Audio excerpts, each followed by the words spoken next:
With the year coming to a close, the Titans have finally clinched a playoff spot, and now they're battling for position in the final weekend of the season. Coach Cassidy's squad is trying to hold on to the 5th seed, while late-season call-ups have taken some of his best players. Tonight, they meet the Hampton Roads Admirals in what could be a playoff preview.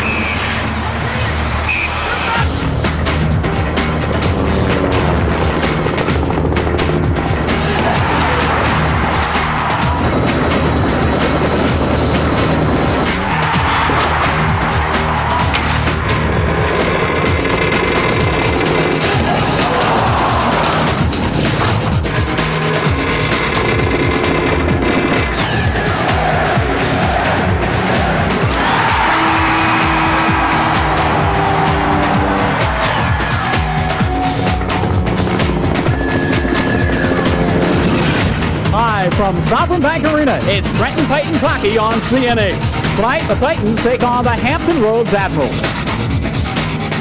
Hello again, everybody. I'm Mick Moddinghoff, and thanks for joining us on the final regular season telecast of Titans hockey on CN8. It's been quite a year for the Titans. The expansion franchise has played over 500. That's all you can ever ask of any expansion franchise. Also, they captured the imagination of the fans with several sellouts here at Sovereign Bank Arena, and most importantly, there you see it, they have qualified for the playoffs with 76 points, currently in 5th place, and right now they control their own destiny into hanging on to that spot because 2 of the next 3 games are at home, and if they would end the season tonight, well, they'd play Hampton Roads in a 4-5 matchup. That's why this is a playoff preview. Joined by Pete Caggiano once again. And Pete, no matter who the Titans would play in the playoffs, you need strong goaltending to take you through, and right now the Titans have 2 of the best. Mick, goaltending is so important. A good goaltender can lead you all the way to the promised land. Back in October, it was Bujar Amadovsky between the pipes. He was the number 1. He played so well, he got called up to the Phantoms. General Manager Brian McKenna went out, got another number 1 goaltender, Taras Lenzik. He's played well since he's been here, but Boo is now back from the Phantoms. The Titans have 2 number 1 goaltenders. Coach Cassidy has worked out a system where both guys play. Bujar playing very well at home, 14-2, 1.68 goals against, and a great save percentage of .944. Lenzik on the road, just as strong, 8-5, 2.01 goals against, and a .941 save percentage. Amadovsky has played so well here at the Sovereign Bank Arena. The crowds in the building, Mick, averaging over 7,000, and the home fans have really motivated Boo to play well. He's raised his level of play and doing a great job. Lenzik, a veteran, played for 4 teams in the past 4 years.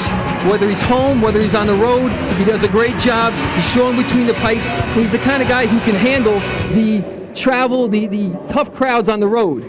Now, goaltenders are a little bit like left-handed pitchers. They march to the beat of a different drummer. But you know what? They have a lot of pressure, and they are probably the only player on the ice that can win or lose a game single-handedly. Yes, Pete, but can they handle the interviews? And right now, Taras Lenzik is downstairs with a 3rd member of our team in Ken Adelberger. Ken.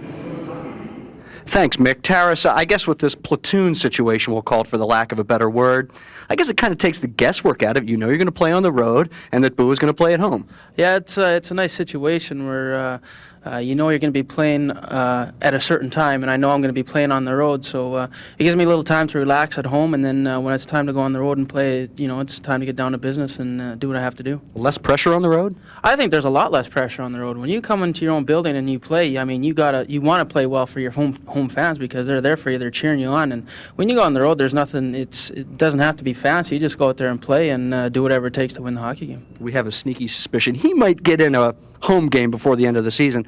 I guess that would be tomorrow. Back upstairs to you guys, Mick. All right, thanks very much, Ken Adelberger, and you're right, because Bujar Amadovsky gets the start here tonight. Well, Pete, like we say, a playoff preview possibly with Hampton Roads and the Titans. The face-off coming up, so stay with us right here on CN8.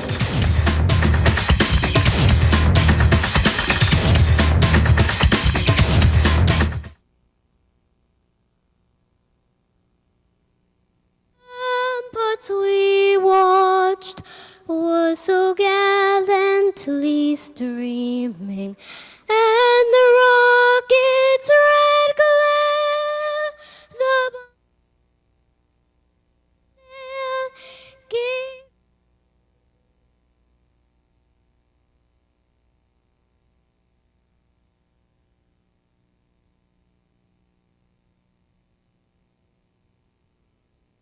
Star-Spangled Banner yet wave.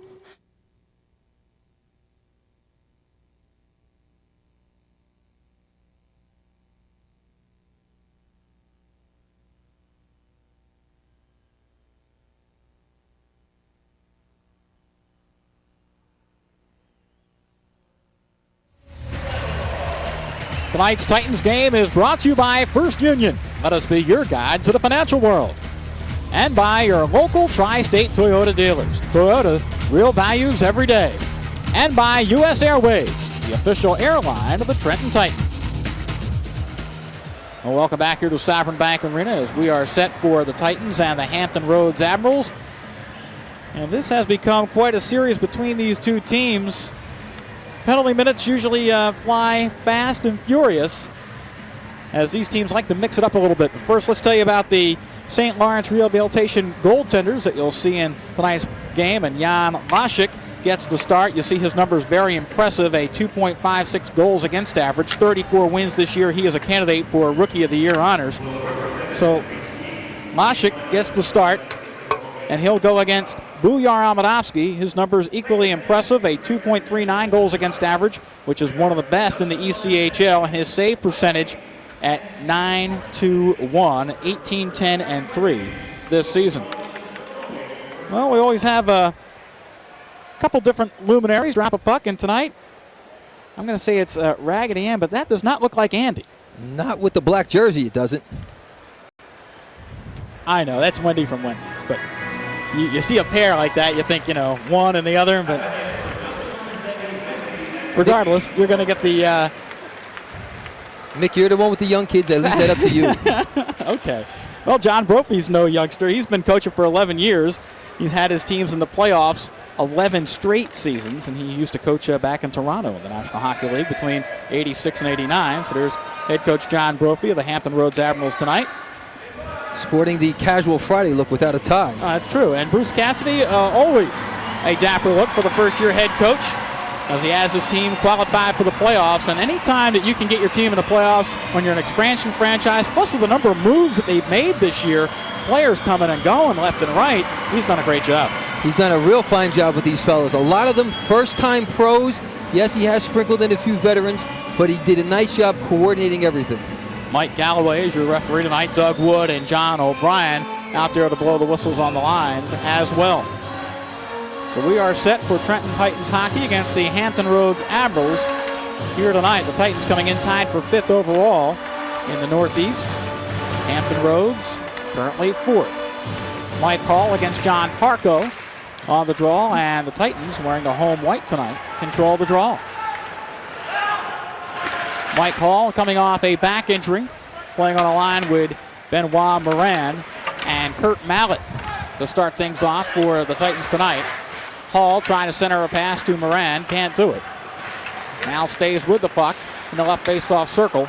Ridden off nicely by Rick Kowalski, who gets it out of the zone ahead to Bill Russell. Dave Risk and Eric Brule start defensively for the Titans tonight. Good hit as Brule run into the boards by Kowalski. And Jan Laschik leaves him in the zone, and this puck is tipped up and over the glass. Peter? Well, scratches for tonight. On the Hampton Roads side, Steve Sheriffs, and on the Trenton side, Ryan Brown, who was a late scratch just before game time tonight. Also Sheriffs, a Princeton University grad, recalled to Portland in the AHL. Well, peaking at the right time, Trenton and Hampton Roads both 7-2-1 in their last 10 games. Jed Whitchurch on the draw here, but it's controlled by Hampton Roads, and Dean Stewart goes back behind his own net to pick it up with Chad Ackerman. Ackerman looks for Louis Bedard. Taken off his stick in a hurry by Dave Hoagstein. Hoagstein tries to center to Whitchurch. That's broken up. And the Admirals don't clear. Titans doing a nice job keeping it in, and finally it comes to center. Cam White and Sergei Strobat on defense. Handle the puck in the neutral zone as the Titans just dump it in. Ackerman wheels in his own end, tries to play forward. This pass is too far ahead.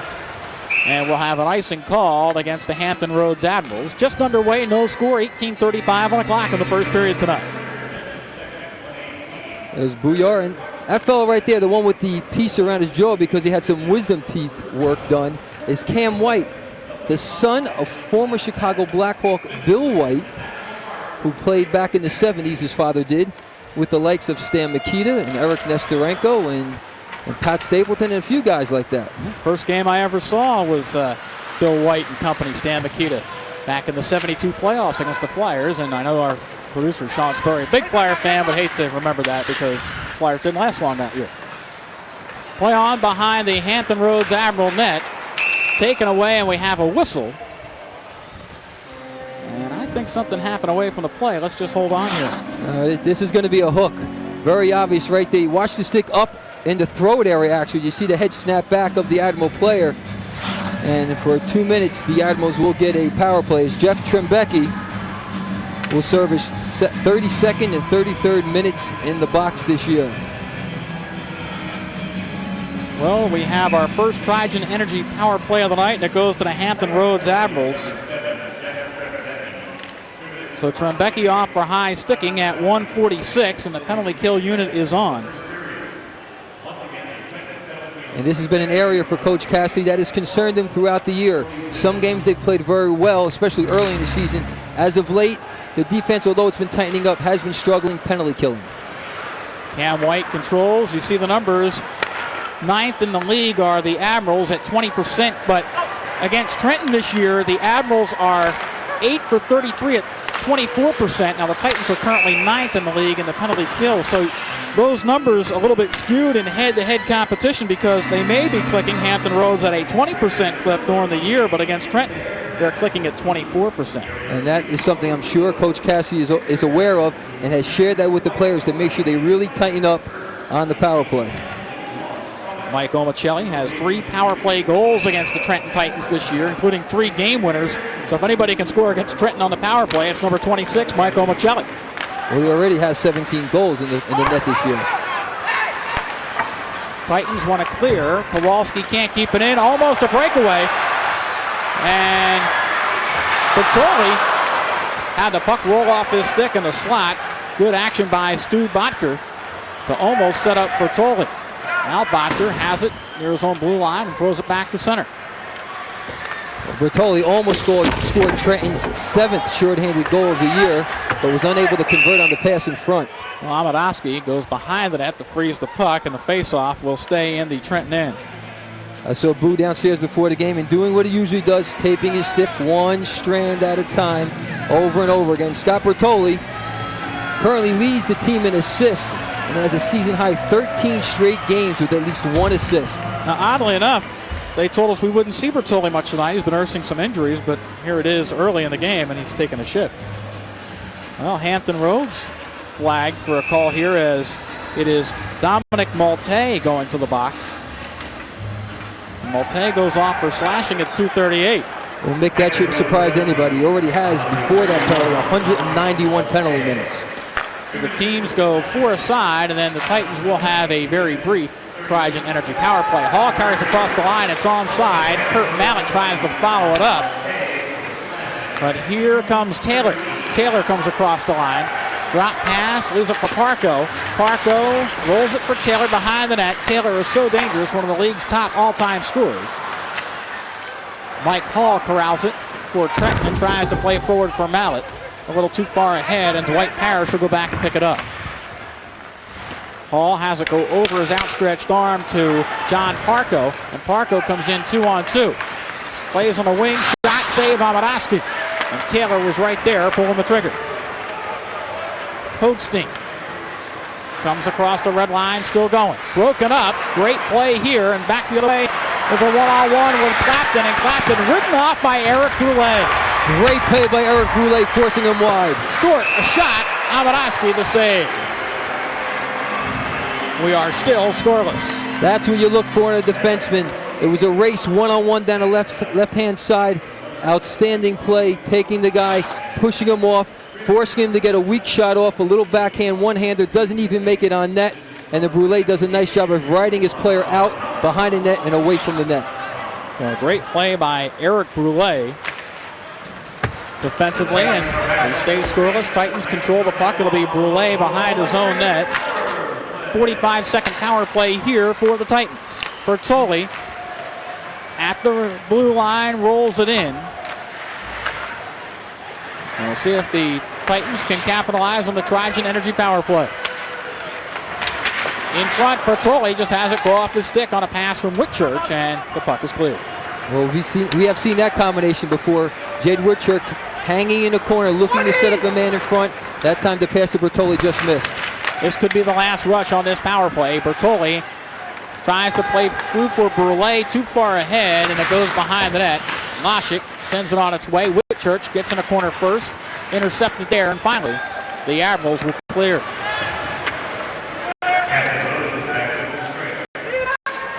Neither team able to score on the power play, although both power plays were not a full 2 minutes. No, they weren't.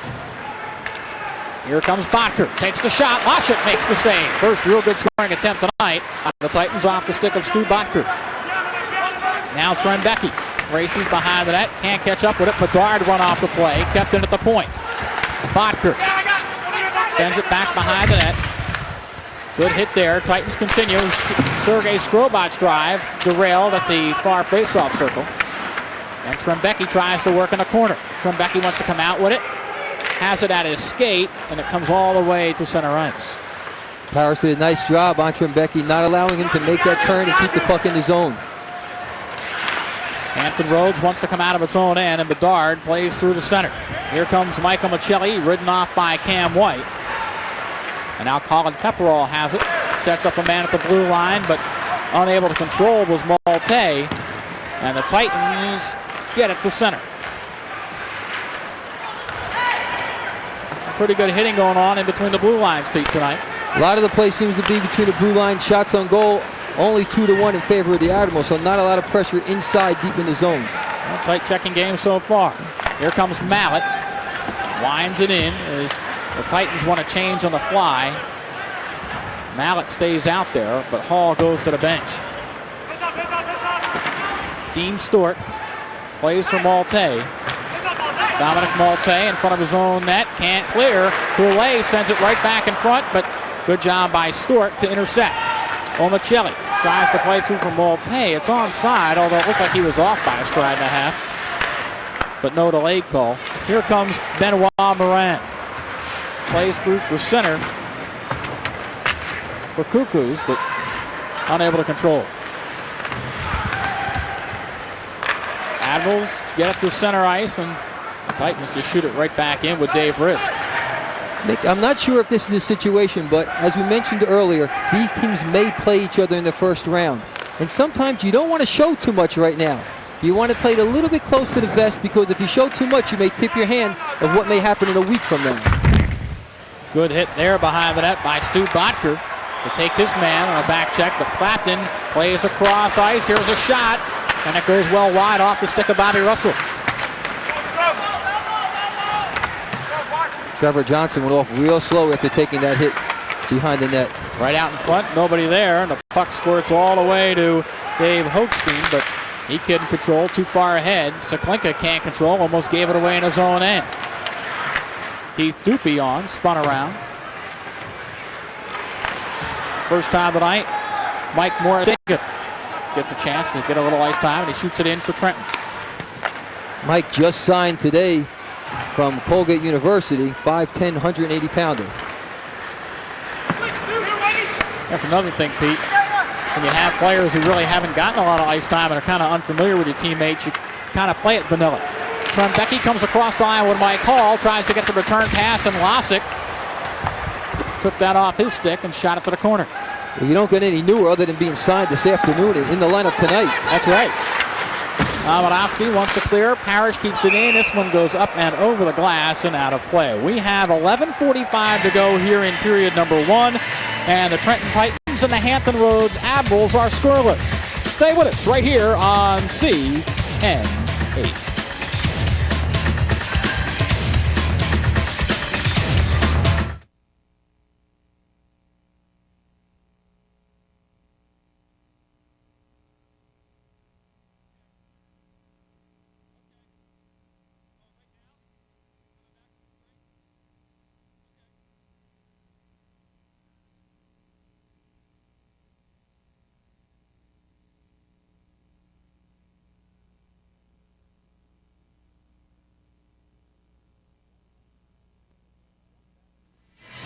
Welcome back, everyone. Ken Adelberger, along with Raul Kali, who is the president of the board of directors of St. Lawrence Rehabilitation Center. You guys have teamed up with the Trenton Titans to help create awareness for kids and helmet safety. Tell us more about it.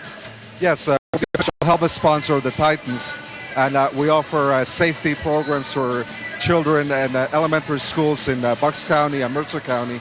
And we sent a team of one of our therapists with one of the Titans players, and they help the children understand the importance of wearing helmets and safety equipment like the athletes wear to help them prevent injury. Good time to talk about it with all kinds of head concussions and concussion talk going on. Now, you've got a major awareness day coming up in mid-May. Can you tell us more about that?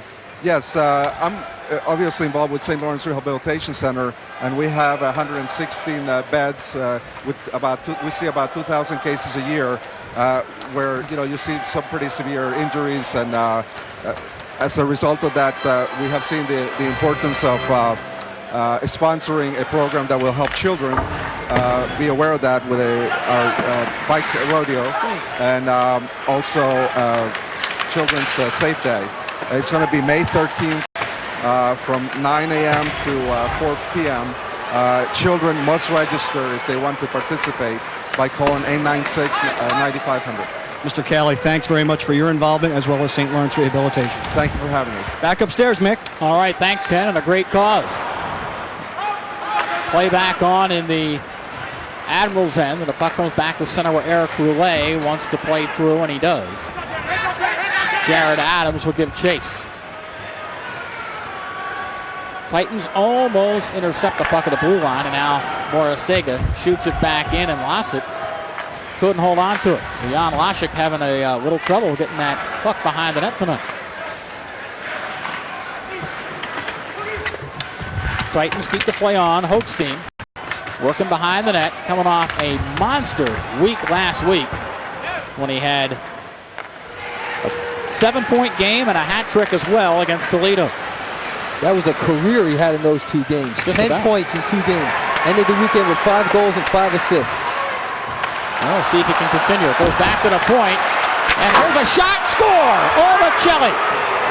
Deep in the near face-off circle, had Buyar Abadovsky measured. He took a perfect pass, and Mike Ormacelli scores his 18th of the year. Ormacelli without his helmet. The fans are booing because he had a little tussle with one of the Titan players just before he got himself free to score that goal. Good job here by the Admirals to keep the puck in the zone. Great cross-ice pass all alone. He's a left-handed shot sitting on the right side, so he has the whole net to shoot at, and he one-times a beautiful slap shot. Notice how it just goes inside that short side post. Listen to the play. That's the puck hitting the back of the net as Amadowski did the splits, came over with his left leg, but not soon enough. Great setup by Chad Ackerman, and it's 1-0 Hampton Roads. And Hampton Roads scores first. They are 32-5-3 this season, and there is Mike Ormacelli, his 18th of the year. And once again, the assist goes to Chad Ackerman and Colin Pepperall. And he's a feisty little player, only 5'5", 165, but he's already accumulated 91 penalty minutes this season. Titans have the job of coming back. Dave Risk pinching in, rolls the puck in a corner to Bertoli. Gives up now as the Titans want to try to center from the near post. It comes back to Brule. He can't hold on. There's a delayed penalty coming. So Amadowski goes off. Risk will get there first and gets the puck to Brule. So it's a 6-on-5 situation now. The puck is touched up, and the penalty will be called against Hampton Roads. And I believe it's going to be Dean Stork going off. He took some liberties with a Titan player right behind the net. He's going to get 2 minutes for boarding. And this gives the Titans a chance to get back into the game. Brophy not real happy with the call. Almost a push behind the net, but when you do it and you force a player to go headfirst into the boards, as what happened right there, that's why the call is made. Watch, see right there, hits him from directly behind. Dupuy goes headfirst into the boards.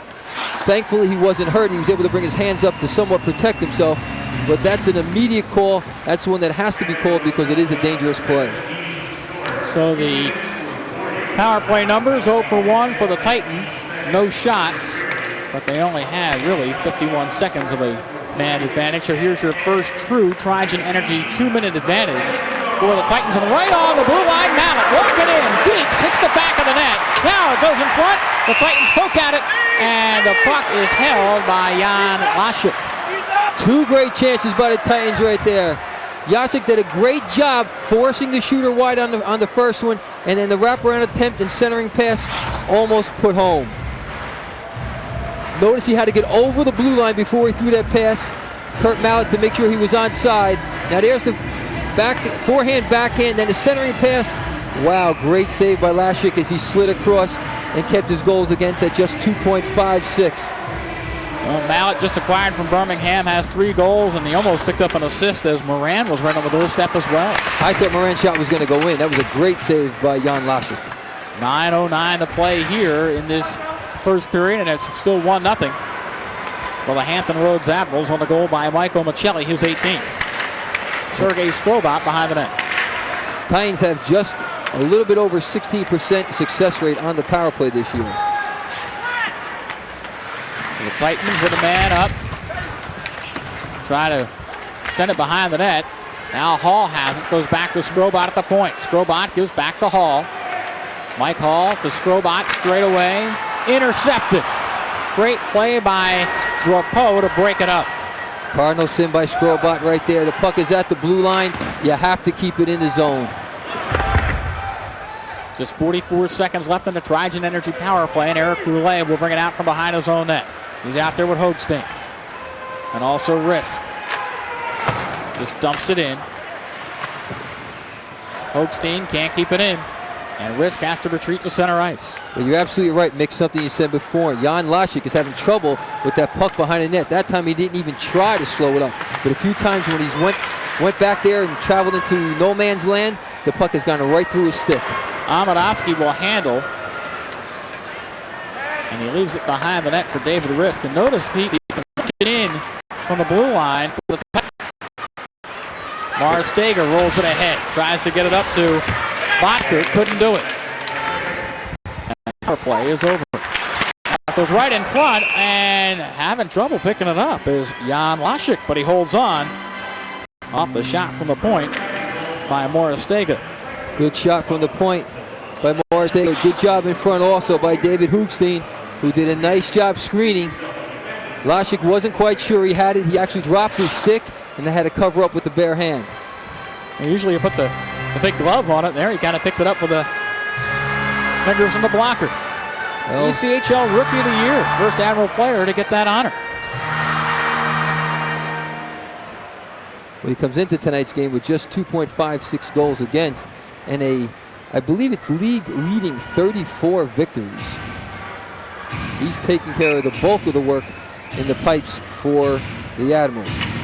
He's only a 20-year-old, and Coach Brophy going with a youngster from Slovakia who has stood tall all year long. Dupy to take the face-off here against John Parko. On the draw, goes back to Trembecki. And the Admirals will clear. Moristega having trouble picking it up as Parko was closing. Now he gets it ahead. Trembecki has it onside, pulls it across the blue line, ridden off nicely by Parrish. Moristega just shoots it behind the net. Titans try to center with Trembecki. Works deep in the far corner. Ridden off with just a one-hand check. And now the backhander goes wide off the stick of Kukuz.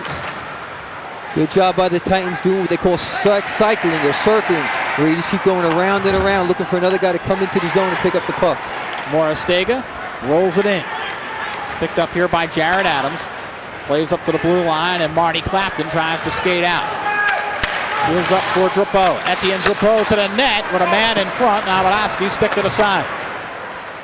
Who had a tough time seeing that shot. It wasn't particularly hard, but whenever you have people in front screening you, that makes the save more difficult. 1-0 Hampton Roads. 6:20 to play here in this first period. Titans have the puck at the blue line. Wing-to-wing pass, and Mallett shot whistles wide. And the Titans can't keep it in. Mallett handcuffed a little bit. The puck was close to his feet, more towards the heel of the stick, and didn't get good wood on the shot.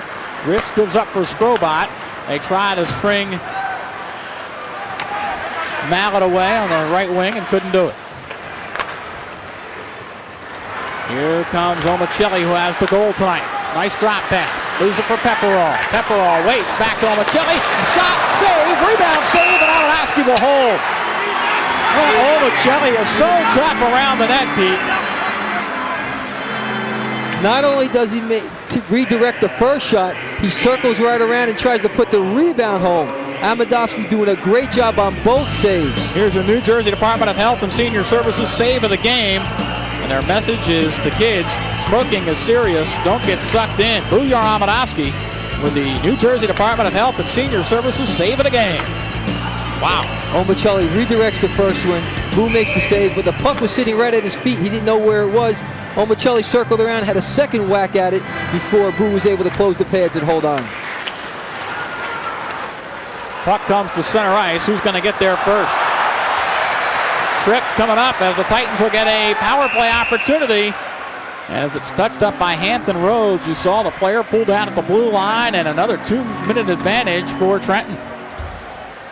Hoogstein uses his size here. He's not a big guy, but at 5'8". Notice how he steps inside, and that's why the penalty is called. He stepped inside the Admiral player, and Chad Ackerman had to take him down. He'll sit 2 minutes because of it. So Ackerman goes off for the penalty as he pulled down David Hoogstein. 2 minutes for interference at 14:29 is the time of the penalty. Once again, Trenton Titans at 16%, 24th in the league on the power play. 0 for 2 so far tonight. And Hampton has been killing penalties at about 84.5%. They're pretty good. Whitchurch sends it back to the point. Here is Brulé. Brulé rolls it to the net, knocked down in front. Picked up by Bobby Russell, who just rolls it in on Booyar Amadovsky. Sergei Strobot comes out from behind his own net, full head of steam to center ice, just dumps it in, and the Titans will chase. Losick controls that one this time, and he shoots it the length of the ice. The middle of the ice was wide open. Nice play by Losick just to take advantage of that and clear the puck, taking off another 15 or 20 seconds on the clock. No shots on this power play so far for Trenton. Here is Mike Hall coming out of his own end. Hall to the top of the slot, comes to the left wing. Now sends it behind the net. Mallet works back there to Hall. Hall looking to throw it in front, goes off a defenseman's skate and cleared. Titans not able to set up inside the Admiral zone. Hall wanted to do that. He wanted to gain the blue line and then stop and wait for his players to gain the zone. He was pressured by an Admiral player, was unable to do that, had to dump it in, and the whole play was a busted play. Moran broken up at center, and it gets dumped right back into the Trenton end. Good job by the Hampton Roads Admirals to kill off this man advantage. We're down to 27 seconds left, and the Titans do not have a shot on this advantage. And they're doing a good job making center ice as well, not allowing the Titans to gain the zone. Bodker upended, and there's a penalty. Going to get a two-man advantage for the next 15 seconds. Wrist takes the drive. It's knocked down in front and finally cleared, and another penalty against Hampton Roads for tripping. Well, at that point, Mick, what you want to do when you're already a man up and there's another delay, give the puck up, let the opposing team touch it. We're going to see as the stick comes along, right there under the armpit. Trevor Johnson. Looks like it's going to be a hook as Hoogstein goes in. Watch underneath, picks him up, puts him down, and then a little howdy-do with a forearm in the face. Well, if you're going to go to the box, you might as well make it worth your while, Trevor Johnson. Well, he did. And very seldom you're going to get two penalties called on that play, so he knew he had some leeway. He was going to go for the hook. He had a little leeway. He could probably give a guy a pop and not get called, and that's exactly what he did. Two-man advantage, Pete, here as Stu Bodker stays on. He was the man that was pulled down, and time winding out on this two-man advantage. Here come the Titans. They'll try to roll it in. Trembecki goes in the corner. He'll get there first. Leaves it for Bodker, who has trouble picking up the stick. Now Trembecki walks it out. Trembecki looking for help. Comes to the circle. Fakes the shot. Back to Brulé at the point. Throws it in front. It's tipped by Mallet. It goes up and over the net. Mallet tries to keep it going. Gives up now for Bodker. Bodker gives for Trombecki. It's a 5-on-3 almost as Johnson lost his stick. It was broken. He has to play without one. And finally, he'll go to the bench and pick it up as the puck comes out of the zone. Brule realizes that, tries to speed it up back to the blue line. Leaves it for Trombecki. Trombecki fakes the shot. Holds.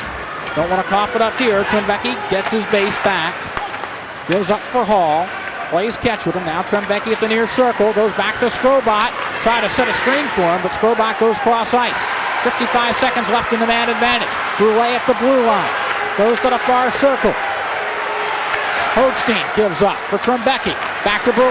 Here's the drive, and it's held in front by Jan Laschik, and he holds on. But notice the difference, Mick, when the Titans are able to set up inside the zone, when they're able to control the puck, control the play, they're able to work the passes around, work for the good shot. That time it came from about 55 feet out, and Laschik made the easy save as there was nobody in front screening. But that's the kind of pressure, that's what the Trenton Titans have to do to score power play goals. Talk about getting work. 57 games this year that Jan Laschik has appeared in. So he has carried the majority of the load for the Admirals. Another look at it, like you say, good drive from the point. But he saw it all the way. There was nobody in front. The activity, the crowd came after. Here is Brule. Takes the drive again. It's knocked in front and hit the post.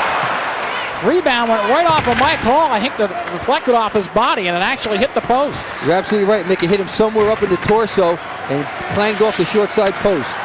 Hall not going to be able to get to this one. And Russell controls. 23 seconds left in the Trigen Energy power play. This one a lot more productive, though, for the Titans as they get a change on the fly.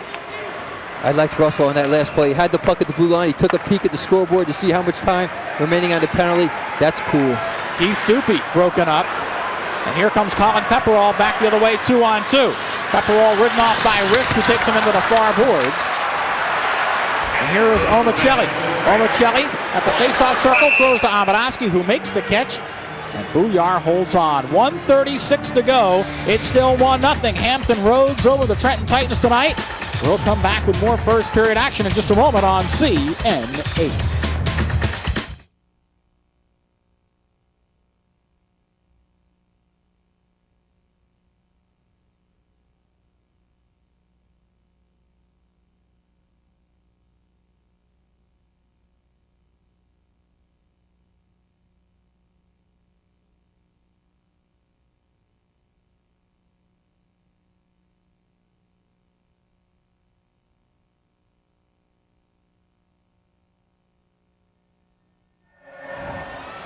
Well, as we come back, still 1-0, and the Titans now have to kill off a penalty as Dave Risk got whistled down for his play in the corner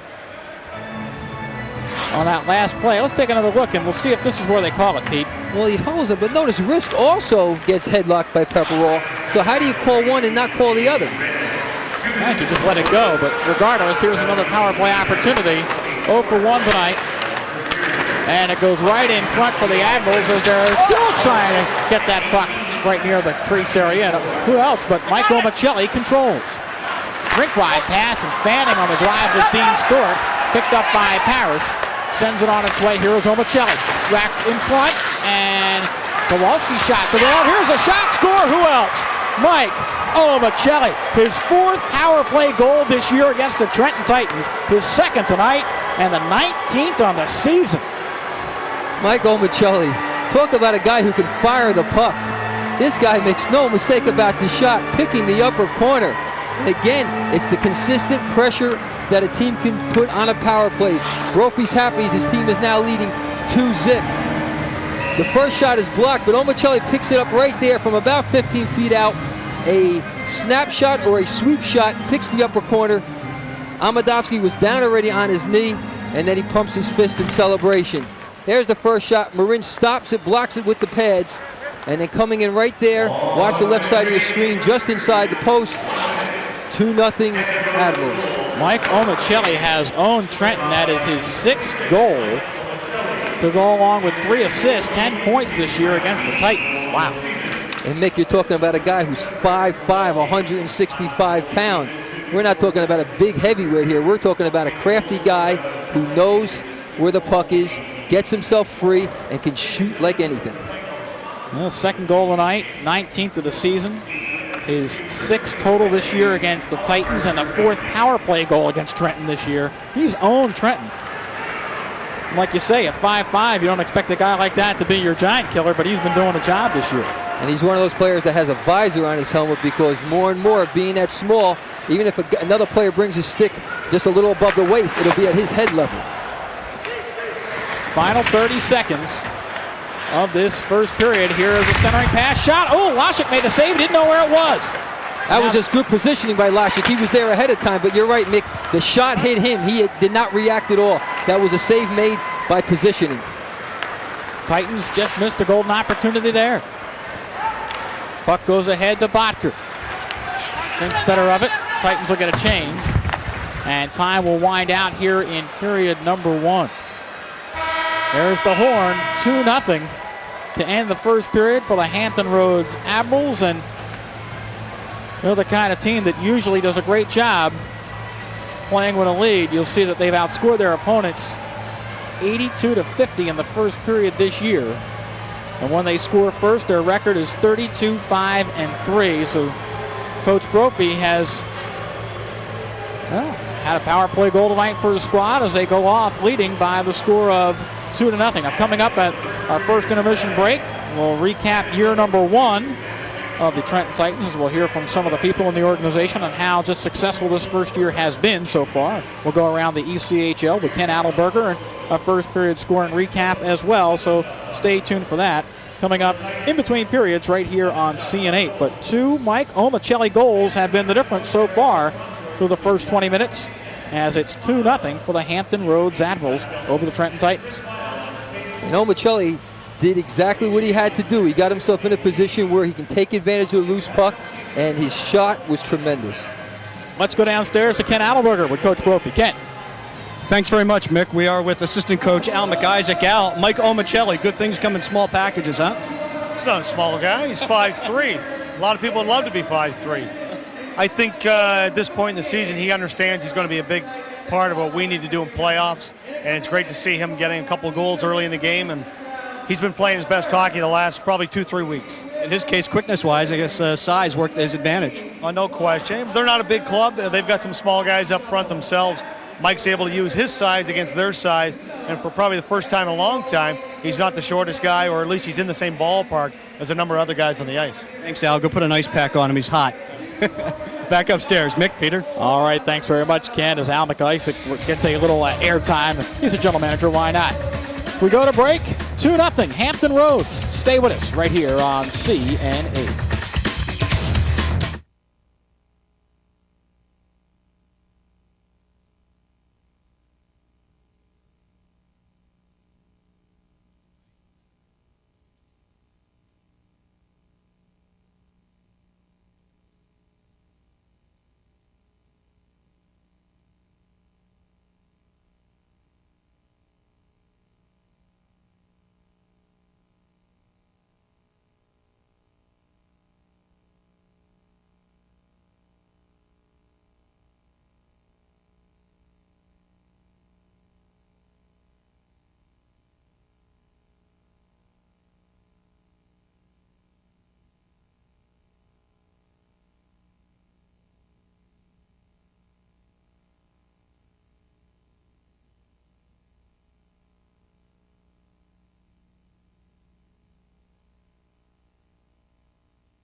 Tonight's first intermission is brought to you by your local Tri-State Toyota dealers. Toyota, real values every day. Well, we have played our first 20 minutes here at Sovereign Bank Arena, and right now the Hampton Roads Admirals out front by a score of 2-0. Now, this is our last regular season game here on CN8. It also means the end of the Trenton Titans' first year of existence. So recently we took the opportunity to talk to some of the people that made this first year such a great success, and we got their thoughts on the season, the fans, and the team too. Opening night was a blur. Opening night went by so fast, and there are times we sit in the office and say, wasn't that great about opening night? I said, did that happen on opening night? Did we really do that? Is that what came off? And when you look back on it, and it just went by so fast. Opening night, chaos. That's probably a good way of putting it. It was absolute chaos. It's something I never experienced with a first-year team and with everybody running around. I think we had a lot of new people, new staff that weren't familiar with working in professional sports or working with an opening day or an opening night, and whether it's baseball or hockey or basketball, even football for an opening day there. So it was utter chaos. I think it's probably the best way to describe it. I've never opened a brand new building. And the fact that we won the hockey game, that's the biggest memory, and getting a standing ovation as we went off the ice. I think you package those three elements, a win, a brand new building, and 8,000 and some odd screaming fans, and it made for a tremendous memory. Opening night, fireworks, a home win for our fans the first night, standing ovation. So I think, again, an overwhelming welcome to Mercer County Arena and in the Trenton area for our fans. The fans here are very knowledgeable. I think that's the best way to describe them. They know what good hockey is. They know what bad hockey is. If they don't like something that they see, they boo. They haven't booed very often because I think our team's a very hard-working club, but they're very responsive.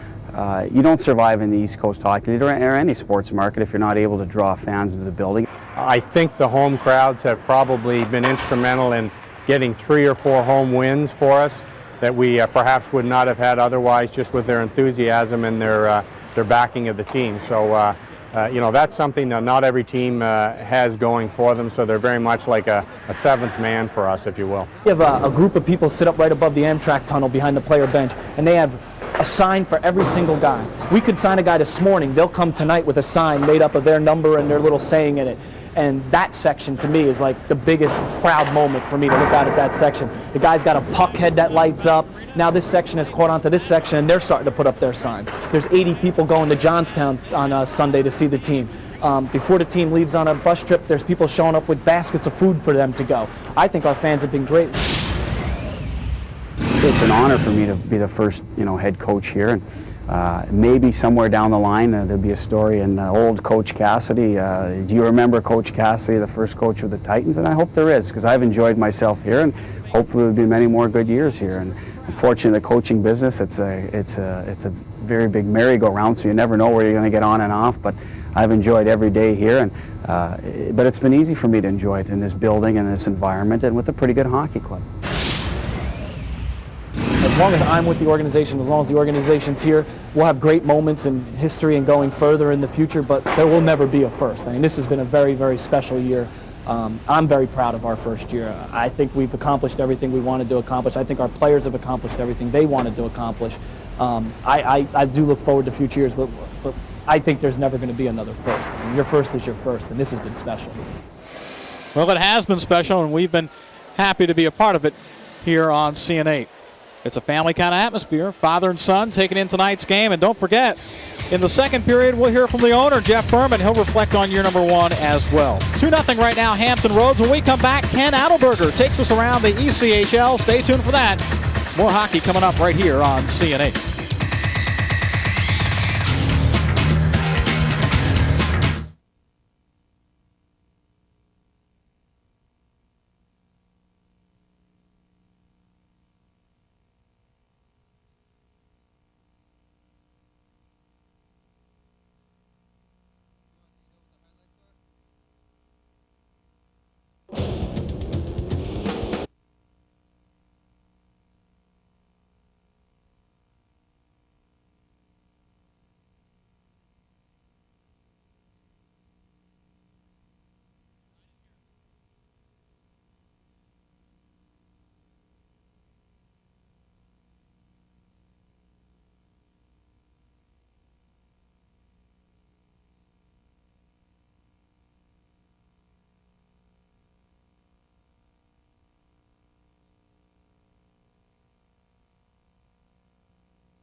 We welcome you back, everyone, to Sovereign Bank Arena. We are through one period of play. Mike Omicelli of the Admirals had a pair in the first period, and the Admirals do indeed lead the Titans by 2. It is 2-0 after 20 minutes of play.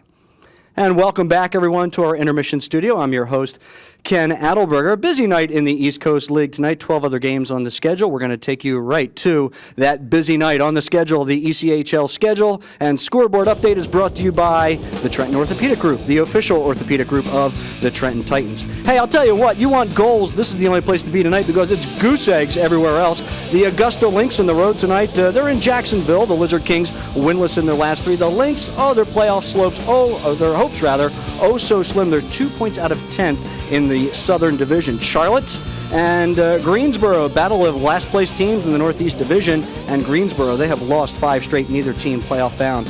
Huntington and Dayton, well, Huntington tied with Trenton right now. That'll be reflected in a moment when we show you the standings point-wise. They come in with 76. The Dayton Bombers, they could be in 7th, they could be in 5th, depending upon the scoreboard tonight. They are scoreless in the first period.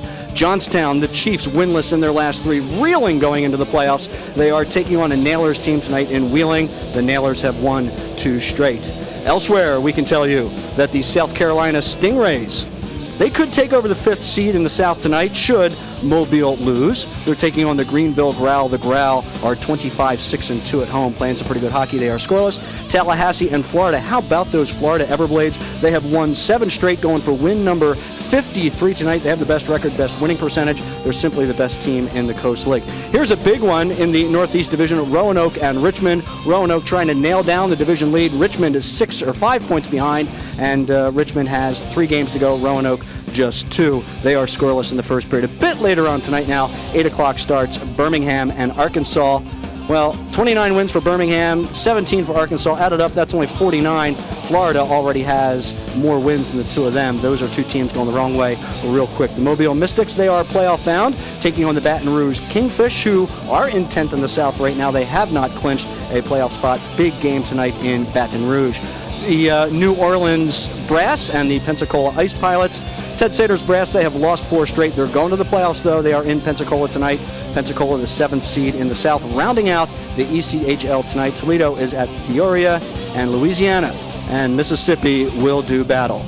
Now we want to take you to the standings right now. A lot of scoreboard watching going on for this reason. There is the Northern Conference 1 through 8. If the season ended tonight, Roanoke would play Johnstown in game number 1. But really, folks, nothing is settled. Again, Roanoke still going for the division championship. Richmond is on their heels. Richmond, you see, has 3 games left to Roanoke's 2. They could conceivably catch Roanoke for the division lead. Hampton Roads and Trenton kind of locked in where they are right now. The Titans could finish 5th. They could finish 8th. They've got to watch Huntington right behind them. You see that the Trenton Titans do have a game in hand. That will come Sunday at Johnstown.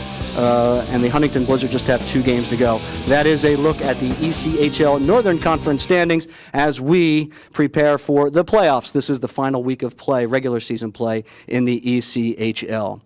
When we come back to the Sovereign Bank Arena, we'll be talking to Bruce Cassidy with some of his reflections, fond or not so fond of that first period of play. There's a couple happy Trenton Titan fans right now. They're hoping to be a lot happier. They would like to see a 2 spot for the Titans here in the second. When we would come back, analysis and highlights with Mick and Peter and much more. Stay with us on CN8.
Back here at the Sovereign Bank Arena right now, 2-0 for the Hampton Roads Admirals over the Trenton Titans. Well, as we go through this first period, Pete Caggiano, it really turned into the Mike Omicelli show, didn't it? Wow, did he play well. 2 goals in that period. He was the difference. No doubt about it. Let's go right to the highlights, show you the first goal of the night. It comes from Mike Omicelli, as he's always around the net. Well, that's what good goal scorers do. Without a helmet, lets the one-timer go from probably about 15 feet out just from the side. Very poor angle, but he beats Amadovsky for a 1-0 lead. The reason it was 1-0 is Jan Laschik standing tall in goal for Hampton Roads tonight. Well, this is just a great play. Good pass, comes over, watch Hoogstein go to the backhand, hits the back of the net, but then he does a great job centering right there. Almost another shot. Great save by Laschik to keep them in the game. Now at the other end, Bujar Amadovsky was standing tall as well, but once again, it is Omicelli who's forcing the action. This guy, it's almost like the puck is glued to his stick. He knows where to go. He's going to work around the net, save there, and then doesn't know where it is, but notice how Omicelli tries to jump on the rebound, but Amadovsky holds on. Well, Omicelli got stoned that time, but he did pick up his second goal of the first period. Again, just good hard work. Slap shot is blocked there, but Omicelli picks up the loose puck right about the middle of the circle, takes a quick wrist shot up over the left arm of Amadovsky, 2-0, and that came late in the period to give them that lead. The shots are even, and the scoring chance is pretty even as well. And beside that flurry by Omicelli with the 2 goals, things have been pretty even in the first period. Pretty even, except on the power play, over 4 for the Titans. That's where they slipped a little bit. That's what can make them come back in this game. Right now, 2-0 to score as Mike Omicelli has both. We'll see if the Titans can come back. Second period coming up just around the corner. Stay with us right here on CN8.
Welcome back, everyone. Second period about to start. Wanted to get a word with the coach real quick. The smallest guy on the ice did some big-time damage, although you guys might have been your own worst enemy from a giveaway standpoint in the first. Yeah, both goals. I mean, we had the puck, or certainly we were able to clear it. And I don't think we spent a whole lot of time in our own end. I thought it wasn't a bad period. You know, we hadn't played in a week. We had some jump. It just mentally took us a while to get into it.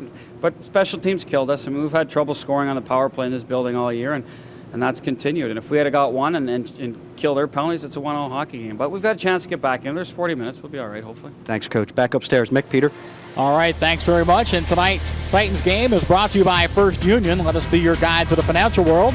And by your local Tri-State Toyota dealers. Toyota, real values every day. And by U.S. Airways, the official airline of the Trenton Titans. Coach John Brophy in his 11th season has a 2-0 lead right now over Trenton. This has become a very spirited series coming into tonight's game. They led the series 5-2, but just 1-2 here at Sovereign Bank Arena. So the coach trying to get back to the 500 mark in this building tonight. Brophy there, a little chuckle on his face. He's kind of stone-faced. Right at the end of the period, he was kind of glaring at the official as he was walking off, and now I know why, because there's a penalty up on the board for the Admirals. Well, Coach Cassidy takes a look as there is John Parco right at the very end, 20 minutes the time of the penalty, as Parco gets the gate for roughing, and Hampton Roads starts a man down. It's a Trigen Energy power play for the Titans to start period number 2, and we'll see if the Titans can pick things up, but 0 for 4 so far tonight with the man. Cassidy was upbeat. You heard him coming out of the locker room beginning here of the second period. He said, I don't think we played that bad. We kept the puck in their zone. Just 1 or 2 giveaways hurt us, and Omicelli made some great shots. So the Titans come out of their own end. Here is Sergei Skrobot. Avoids a check, continues to center. Everybody holds up at the blue line. They're onside. Skrobot just dumps it in the corner, and this puck is cleared quickly. Dominic Molte shoots at the length of the ice. Skrobot did a nice job gaining the zone, but then gave it away by just dumping in and rather than trying to hit a player with a pass. Eric Brule will dump to the far corner. It comes around.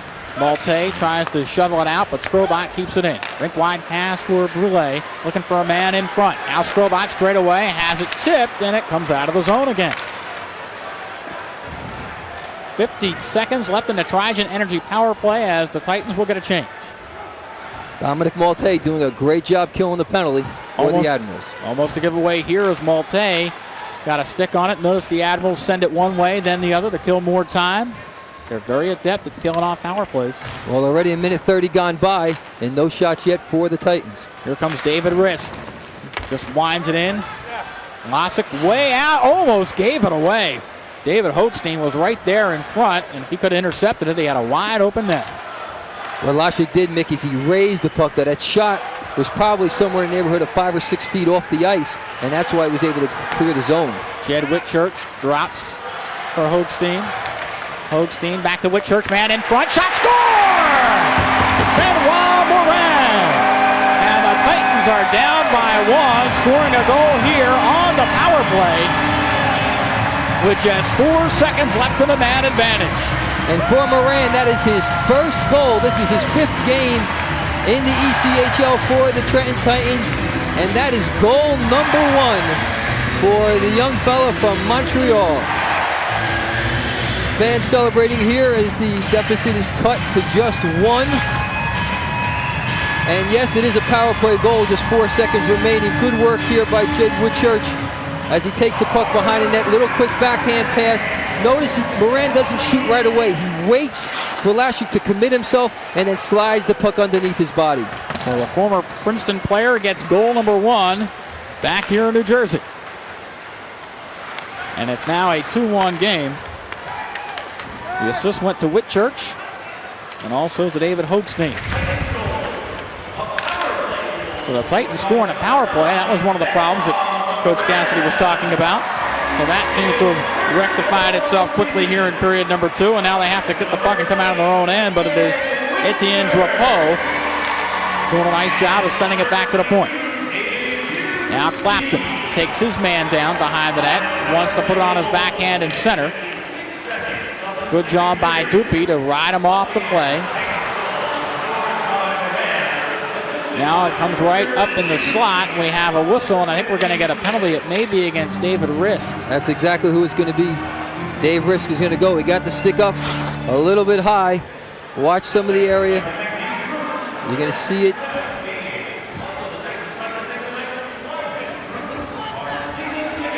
Oh, it happened just before.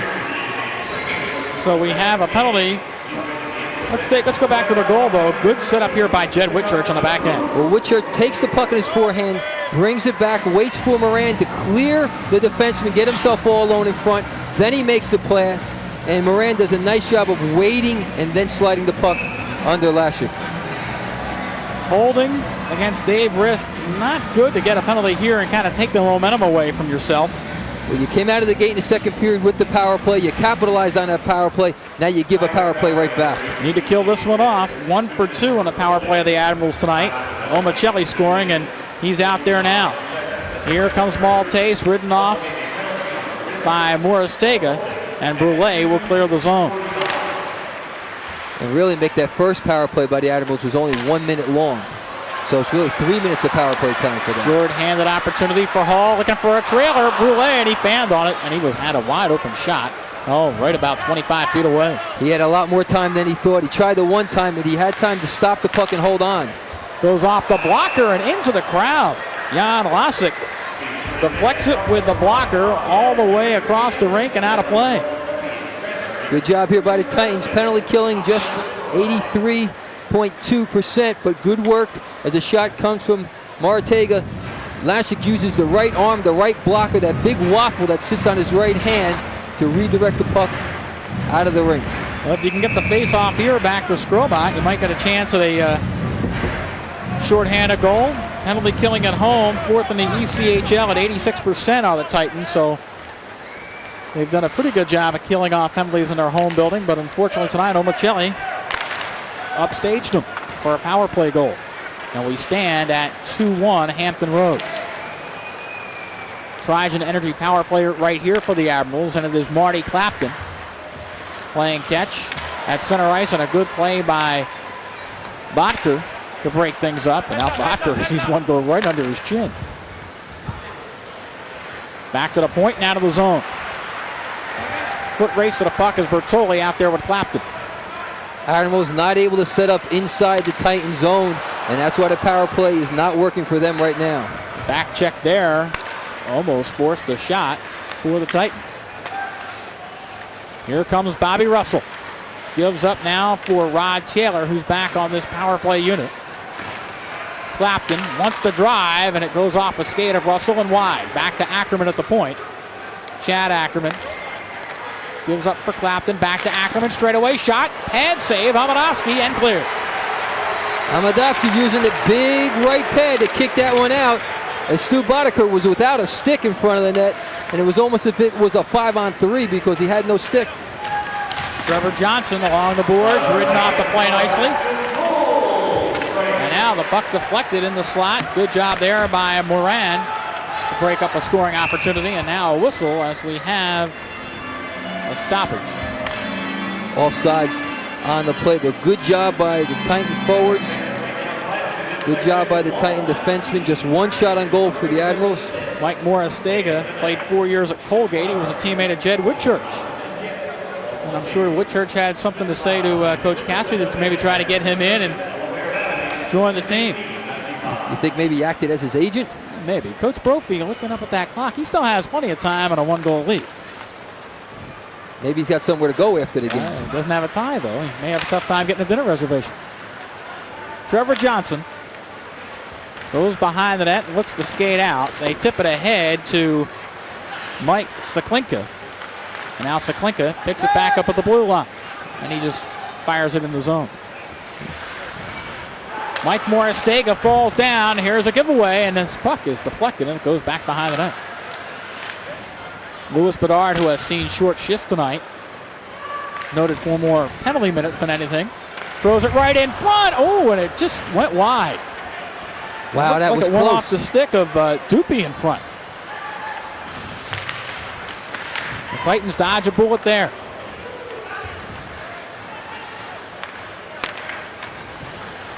Here is Whitchurch.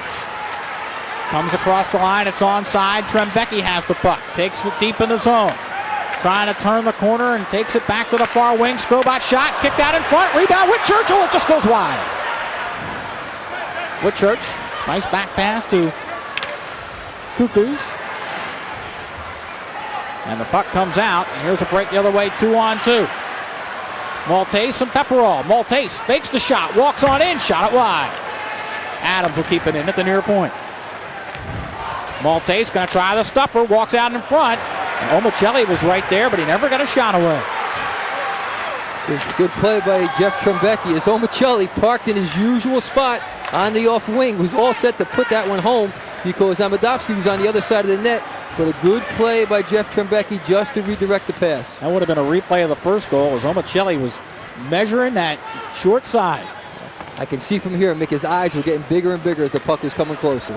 Pepperall, nice pass, but a little too far ahead of Dominic Maltese. Throws it right through for Omicelli, and the return pass is intercepted. 2-on-2 back the other way. Here comes Hoagstein. Hoagstein, drop pass for Skrobot. Shot it too high, up, long, far, and gone. Let's go downstairs to Ken Adelberger. Ken. Mick, hey, guy standing next to me right now, I don't know, you look at the facial features, he might remind you or resemble an NHL player. I don't know, if you look real close, do you see any resemblance to Al McInnes of the St. Louis Blues? This is brother Rob McInnes, who now lives in the South Philadelphia area. What brings you into town up here? I think I know what brought you out here tonight. You wanted to see that general manager and assistant coach of the Admirals. Yeah, definitely, you know. I played down there a few years ago, had a real good time. We had a real good team, and, you know, Brophy's a very colorful person. Just came here tonight to see what his next move was going to be. Brophy and Al McIsaac. Hey, now if I had asked you which team in the NHL would be leading at this juncture in the season, point-wise, victory-wise, would you have ever dreamed it would be your brother's St. Louis Blues? You know, they've, over the past 3-4 years with Quenneville, just really made some, you know, forward steps.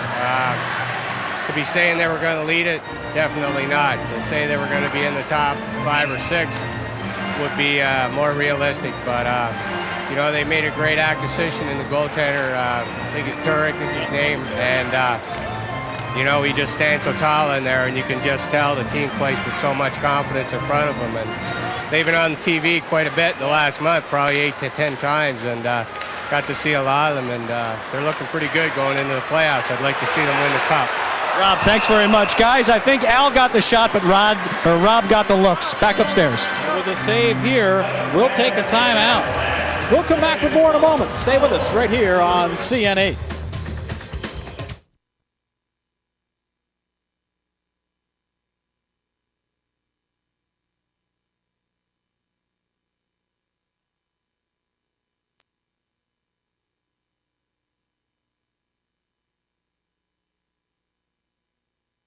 Welcome back. Just underway on the drop of the puck. 12:23 to go here in the second period. It's still 2-1 Hampton Roads. The only goal of this period coming from Benoit Morin for the Titans. This period, though, Mick, the Titans have stepped up their offense, getting a lot more shots against Jan Lashik, but he's been up to the task and playing very well. Here comes Mike Hall to center. Across the blue line, rolls it in, and now has to chase it himself. Trevor Johnson gets there first. Good job, though, by Bertoli to tie up that puck in the corner. And we heard Bertoli was only going to see action if necessary tonight. He's getting almost a full shift every time out. Right in front, Bertoli shot. Oh, it's right under Lessig. Score! Mallet found the rebound and poked it right between the legs, and we're tied at 2. Kurt Mallet scores his 4th goal of the season, and he does it by going to the net. That's what good goal scorers do. They go to the net. They know that's where the action is. Good pressure by the Titans. Good shot from the slot. But again, when you rush the net, that's what happens. The whole play starts from the pass from behind the net. There's the first shot. Good save. And then you see him out there tuck it home as Lashik didn't know the puck was underneath his left pad. Great save on the first shot by Bertoli. But then Johnny on the spot tucks it home. Kurt Mallet scoring his 4th goal of the year. Once again, Bertoli continues to rack up the points. He now has tallied 31 points in his last 33 games. Bertoli picks up an assist on a goal by Kirk Mallet. Across the line, Trent Becky lets it go. And get out of the way. It's about 20 rows back. And with that assist, Mick, Scott Bertoli now has scored in 14 straight, or has a point, I should say, in 14 consecutive games. There's our goal scorer, Kurt Mallet, 6 feet, 185-pounder. Just recently acquired from Birmingham. Good acquisition. Well, that's why you stay tuned, as the Titans have outscored opponents 151 to 117 in the second and third periods, and they are tough in the home building, no doubt about that. That's conditioning, Mick. That's what a good team does when they don't give up after the first period. The legs come into play second and third period, and that's when the cream rises to the top. We ought to be in condition. A guy like Morris Stegas playing his first game tonight.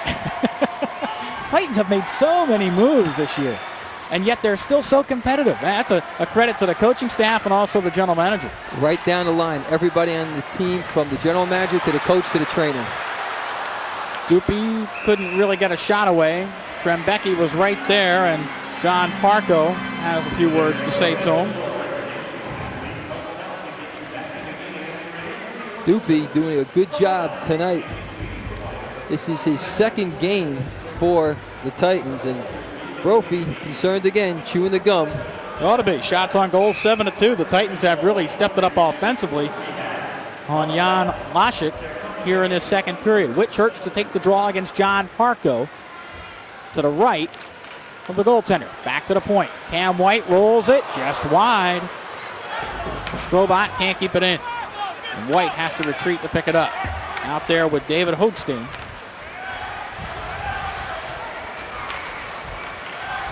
A giveaway though. And Kowalski had it roll off his stick. Titans will finally clear as they have to regroup and they just shoot it the length of the ice. Smart play by Jed Whitchurch. He knew some of his players were trapped inside, just got it out of the zone. Parko out there with Taylor across the line. The pass rattles off a skate. It's picked up by the Titans, and here comes Strobot. They try to turn it into a 3-on-3 with a trailer. Whitchurch right in front. And Shasha Kakuz couldn't pull the trigger from the doorstep. Now it rolls right through the crease. Strobot tries to get a whack at it. Drive, save, and a goaltender lost his stick. And that's a real advantage for the scoring team in that situation. That stick plays such a big part in the goaltender's equipment when it comes to making saves. Laschik has it back now as he tries to collect himself. The Titans have really turned up the juice here in period number 2. The puck gets caught in the midsection of Stork, and it comes back to Colin Pepperall 2-on-2. Here is Dominic Malte. Malte, drop pass for Omicelli, goes back to the blue line. Tries to work behind the screen. Now Omicelli coming down the slot, shot, and Amadovsky, I think, got a piece of that one. Here comes David Hochstein. Rolls it into the corner. Mallet gives chase. Oh, there's a penalty coming up. Some pushing and shoving going on. Colin Pepperall took a man down from behind, but unfortunately he did it right in front of the official. Well, Colin Pepperall, he's upset because just previous to that, down at the other end of the building, he got tugged on a little bit, and that was just payback. But you can't do it right in front of the official. Pepperall, and especially without a stick, nothing is more obvious than that. As he pulls down the goal scorer, Morin, and because of that, he'll sit 2 minutes. Another power play opportunity as the Titans cashed in on their last power play.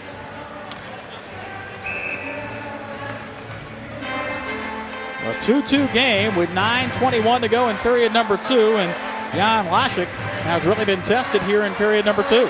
He has seen 7 shots so far here in period 2, and 2 have beat him. Puck cleared quickly.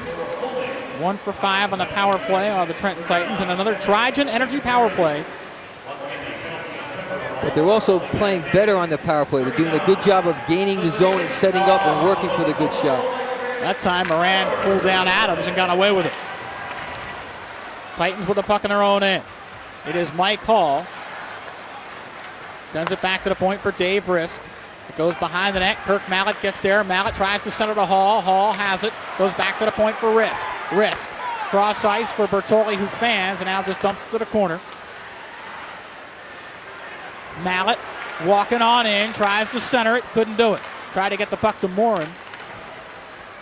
And now Mike Hall has it on the deflection from behind the net.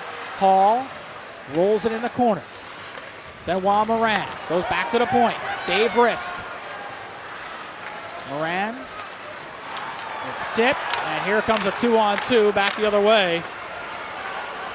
Across the line, Bobby Russell takes a shot up and over the glove of Bujar Amadovsky.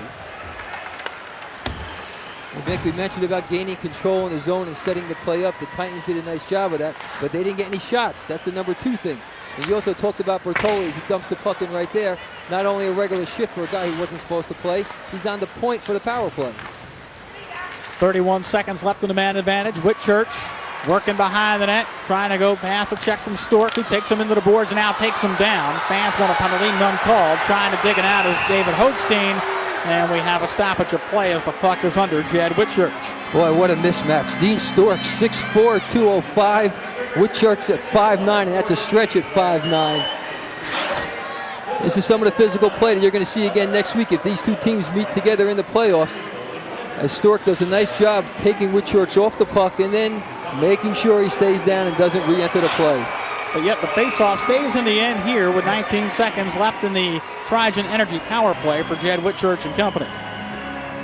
This will be Stu Botker to take the faceoff, and the Admirals control it, but it goes right in the slot, now finally cleared by Hampton Rhodes. Hampton Roads jumped out to a 2-0 lead, but 2 second-period goals by Mallett and Moran have tied up this game at 2. Titans did exactly what they wanted to do here in the second period. Just 12 seconds remaining on this power play. And they haven't been all effective on this power play. But if they continue the pace, they continue to put pressure against Jan Laschik, the score will continue to increase in their favor. Stu Boddicker wins the draw. Eric Brule goes back to pick it up, gives to Boddicker. Finds Whitchurch coming across the left wing. Trying to return pass, and the players crash into the boards. It's going to be picked up. The penalty is over as Pepperall comes out. Nice job by Whitchurch to get it back at center ice. Play continues. Hogstein, nice pass in front. Brule shot and a save. Jan Laschik, and he holds on. And Brule really upset that he couldn't find the net. Well, sometimes that's what happens when it's a defenseman coming in. Eric Brule, the Victoriaville native, took a little too much time to get that shot off. Nice centering pass.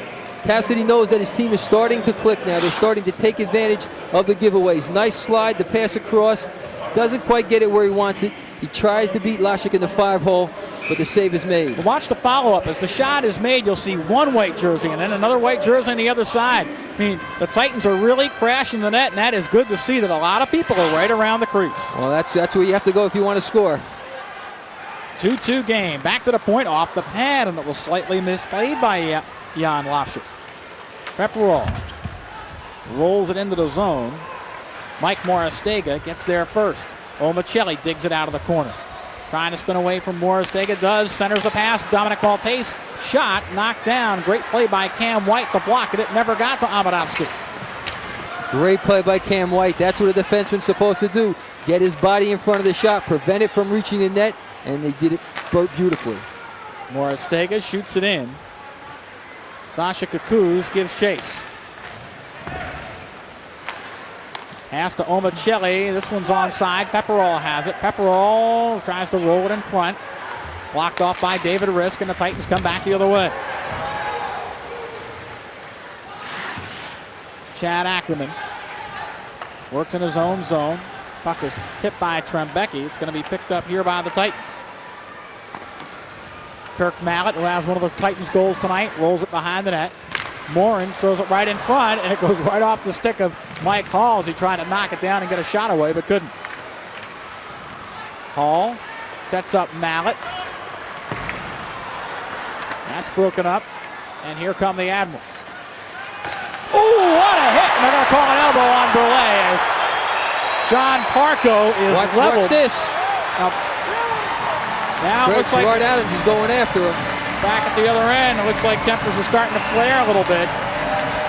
But Eric Brule had the elbow up. Mick, I thought this was a clean hit. He caught him with his head down, but I didn't think this was a bad hit. Well, we'll take another look at it. It's the WHTG Rock of the Game. Monmouth County home of the Trenton Titans. I'll tell you what, does he lead with the elbow? It's the only question. No! It's the follow-through, his elbow comes up, but that was not a bad check. Brule is upset, and I can understand why. The player's attention is being taken away by Marin, and then Brule just blindsides him and really levels him. But he led with the shoulder. He did. You see the follow-through, the arm comes up, and that's what the official caught, but I think you better check him out. One finger or two, Mr. Parco. Check his teeth as well. And that woke the building up as well. Oh, no doubt about it. I can feel the vibration all the way up here. John Parco, who has 6 points against the Titans this year, being attended to after a major league hit by Eric Brule. Yeah, I would call that the rock of the game. Absolutely. You're not going to get much better than that. 2-2 game as John Parco cleans out the cobwebs and tries to collect himself. Yeah, they're checking him for concussion right now. And we'll see if he turns around or if he goes toward the locker room. He's moving back behind the bench. Yeah, he's going to go out. They're going to call time as John Parco will go to the dressing room. And he also looks like he's holding his right shoulder. His right arm is right shoulder. Notice his right arm is in tight. That could mean a shoulder separation. It could mean something in the collarbone area. He's not moving his right arm. He has it pinned to his chest. Well, we'll see if Ken Allenberger gets an update on John Parco as he goes to the dressing room.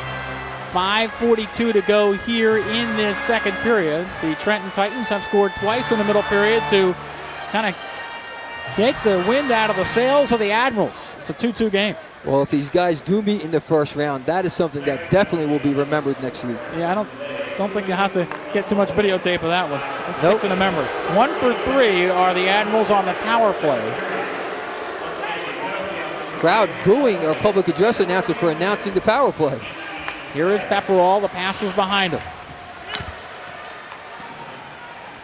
It goes around the boards, and it took a funny hop, or Omicelli would have had it on the forehand. Instead, he takes it behind the net for Colin Pepperall. And does it stay in? Yes, it's still onside. Kowalski kept it in at the point. Pepperall gives up now for Omicelli. 1:21 left in this power play. Rink wide pass for Ackerman. Tries to send it back. It's deflected, and it goes out of the zone. Omicelli is so crafty with that stick. He threaded the needle with that pass across the ice. Omicelli, nice pass back to the blue line. Here is Dominic Malte. Gives up now behind the net for Omicelli. Malte gets it back. Rink wide pass for Kowalski. He's one of the all-time goal scorers. There is Omicelli. Oh, deflected. Just goes wide off the stick of Malte. Omicelli did not shoot that real hard. He knew he had Dominic Malte cruising right in front of the net and was trying for the redirection. He almost got it. Dave Rist pulls down Malte in front. Now Malte takes a run at Cam White. Admirals still have the puck. 29 seconds left in their Trigen Energy power play. Back to the point. Kowalski gives up for Pepperall. Shot goes whistling wide. Bujar Amadovsky sticks on. Can the Titans clear? Not yet. Malte keeps it alive. Now it rolls to the net. And a nice play by Benoit Morin to hit it to the backboard, and then the Titans are clear. The Admirals kept the pressure on. Did not get any good shots, but they kept buzzing right around the net. You know that if the Titans do not keep them out of the zone, they will score. Titans back to full strength. Here comes Bobby Russell across the line. Tries to play with Rod Taylor. Titans want to clear with Bertoli. It's picked up here by Russell. Russell in the slot. Tries a back pass to Etienne Drapeau. The Titans have it. Bertoli winds it around. Who's going to get there first? Stu Botker. And Botker clears. And here's a odd man rush for the Titans. But a nice job by the Admirals to recognize the 3-on-2 and get back and take it away. Now Bertoli tries to thread the needles to Stu Botker. Just missed him. This puck goes up and off the blocker and then sticked aside by the goaltender, Jan Laschik. And finally, the Admirals will clear. When we're at even strength, when we're 5-on-5, the Titans are doing a great job. Well, tempers flaring. And maybe, well, let's stay right here and see if anything comes of this before we take our timeout. Nothing going on with Mr. Taylor and Mr. Bertoli. We'll take a timeout. Stay with us. It's a 2-2 game in the second period. We'll be back in a moment right here on CN8.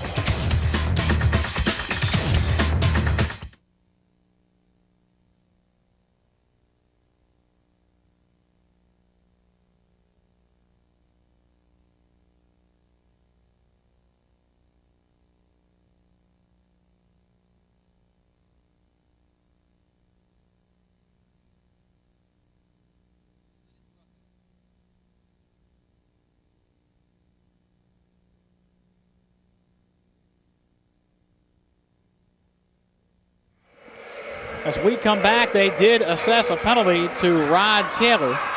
So he goes off for 2 minutes at 2:52. So for all intents and purposes, the Titans will end this second period with a man advantage. And we'll see what Coach Bruce Cassidy has up his sleeve on this power play. Well, 1 for 6. Not good enough so far tonight, Pete. They're having their chances. They're having their chances. They're getting the shots. Laschik has played well, but they're doing better on the power play. They're doing a good job gaining the zone. And that's the first step. Stu Botker rolls it in. Jan Laschik tries to clear. Now we have a whistle as the net comes off the mooring.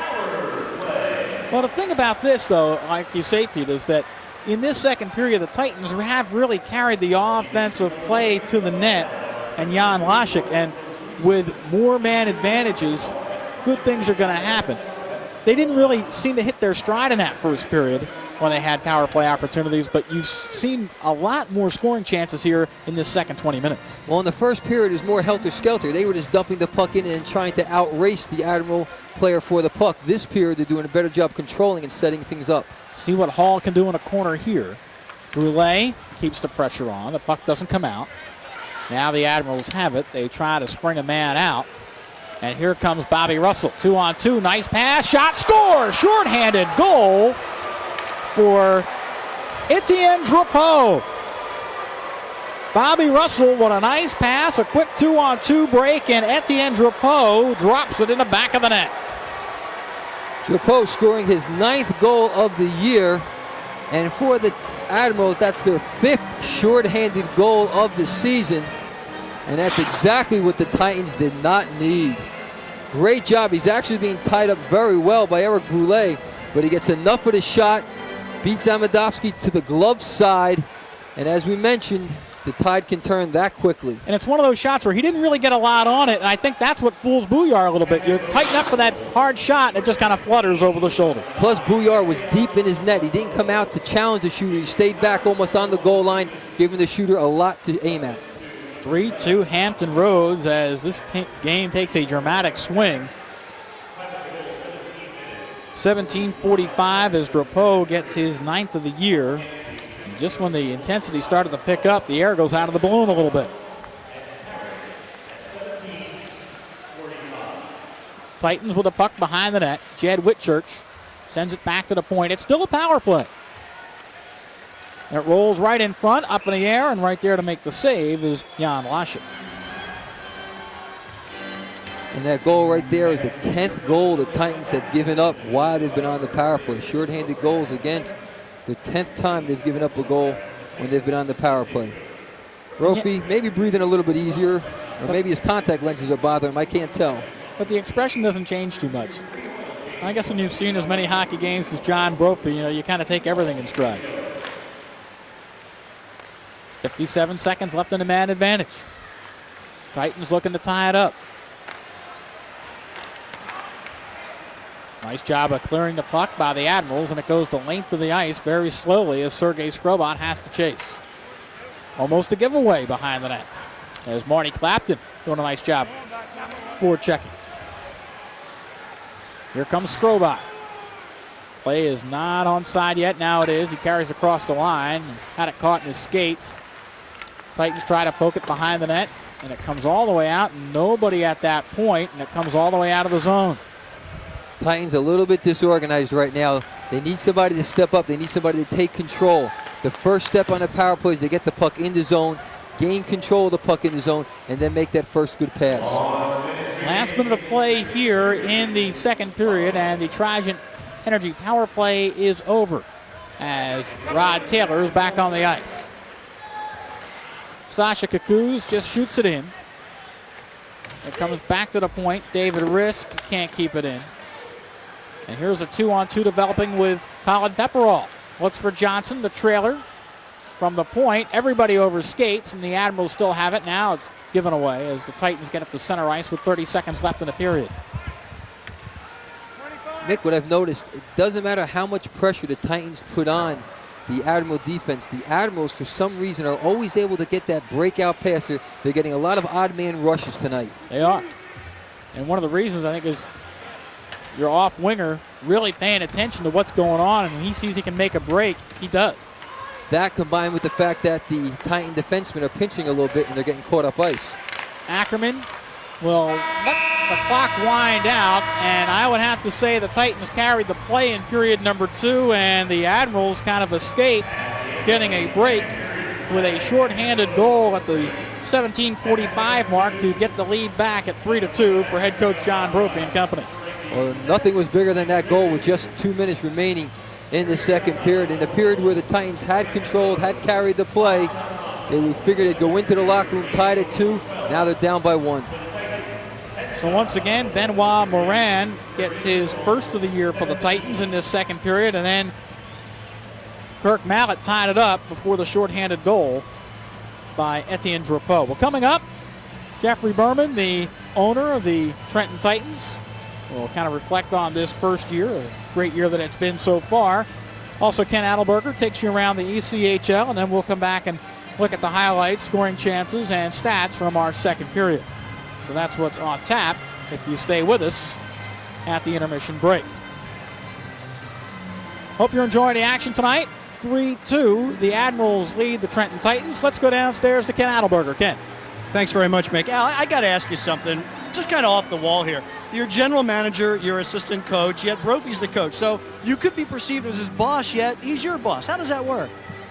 He's got 40 years of seniority on me right now. So I'm more concerned about how we get along, our relationship, in terms of what he likes and what I like in terms of players. We like the same thing. When it comes time to make a decision, we sit down. He tells me what he wants. I tell him what I want. If we can't agree, we scrap and settle it. And after it's all said and done, it comes down to seniority. And he's got, next to Scotty Bowman, the most wins in pro hockey history. So I'll go with him every time. Thanks for indulging me in my foolishness. Back upstairs, guys. Oh, that's not much of an indulgence. Don't worry about it, Ken. Well, there's Clash as the Titans kind of mixing things up here in this second period as they've climbed back in the game, but right now they trail Hampton Roads by a score of 3-2. The spray's flying, and we'll come back with more in a moment right here on CN8.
Tonight's second intermission is brought to you by U.S. Airways, the official airline of the Trenton Titans.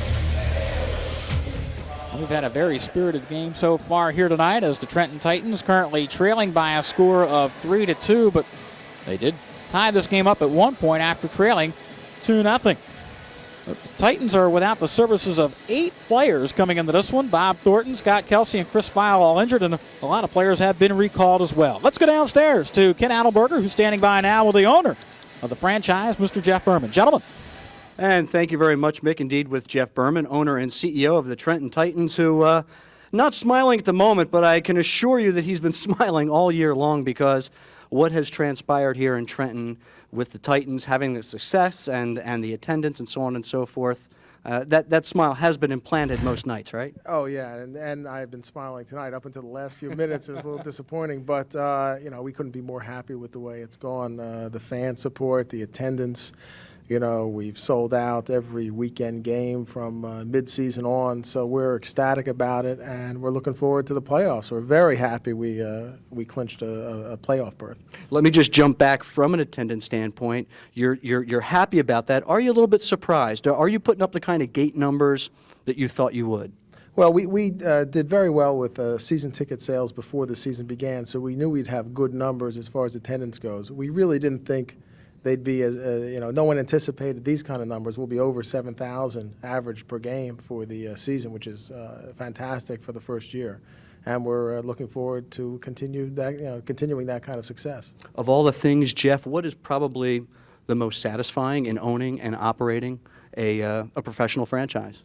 Working with the people I work with every day, we really put together, I think, a great front office with the most professional of people.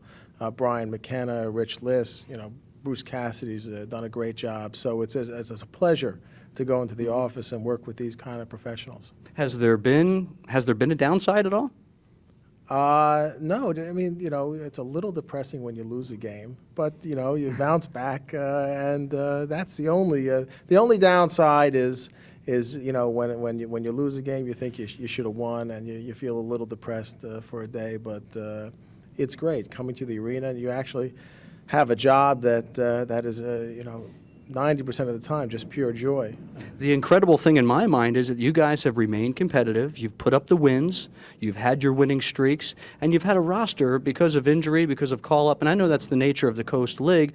But, with that adversity, you guys have continued on and you've just plowed through. Well, again, you have to give kudos to, Brian McKenna as, the president and general manager, and Bruce Cassidy. They've done an amazing job cobbling together a team with people being injured and being brought up to the AHL, and nevertheless, we're a cohesive team. We've stayed together, and we're now on the, off a 5-game winning streak, which is our longest of the season, with all the injuries and all the people being brought up. I just couldn't be happier. It just confirms the fact that we chose the right people at the beginning of the season. Knowing what you know now, and you're playoff bound, and that certainly is a feather in your cap, what would have been, when you put this whole thing together, and before you even dropped the puck back in October, what would have been a successful year?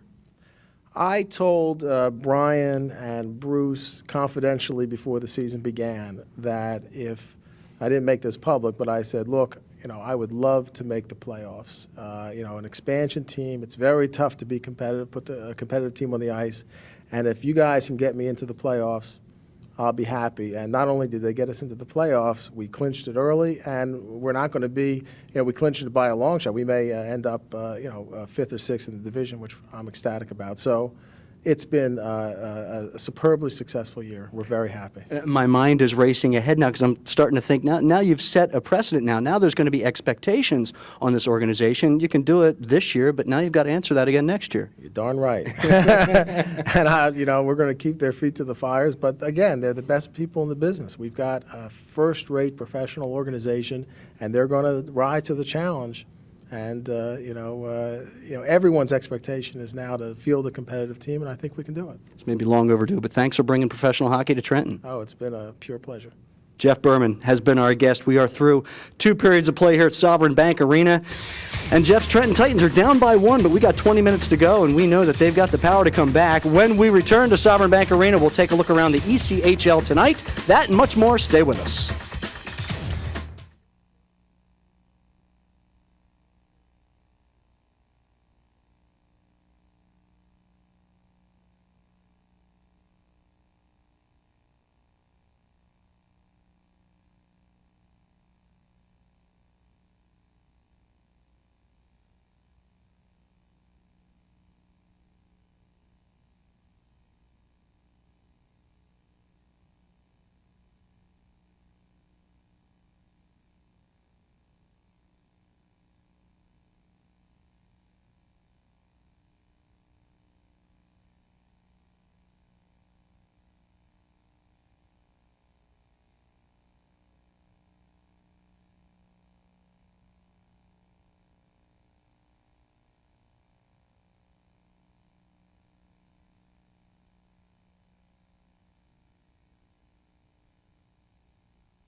Welcome back, everyone. They're dancing in the aisles, dancing in the seats. They're down by 1, but the Trenton Titan crowd ever so enthusiastic. 3-2, Hampton Roads over Trenton. We are through 2 periods of play. And welcome back, everyone, to our intermission studio. I'm Ken Adelberger. Again, we want to take a look around the ECHL tonight because with this being the last play in the regular season, all kinds of scoreboard watching going on because there are many seeds, 1 through 8 in the north and 1 through 10 in the south, that have yet to be determined. So let's quickly take you to the ECHL scoreboard, brought to you by the Trenton Orthopedic Group, the official orthopedic group of the Trenton Titans, the Augusta Lynx, and Jacksonville Lizard Kings. Wow, how about a flurry of scoring there? 5-5. They're in the second period of play. You like offense, you got to enjoy that one tonight in Jacksonville. Greensboro, a 1-goal lead right now over the Charlotte Checkers. In Greensboro, they have lost 5 straight. Looking to get back to those winning ways. Neither team going to make the playoffs, however.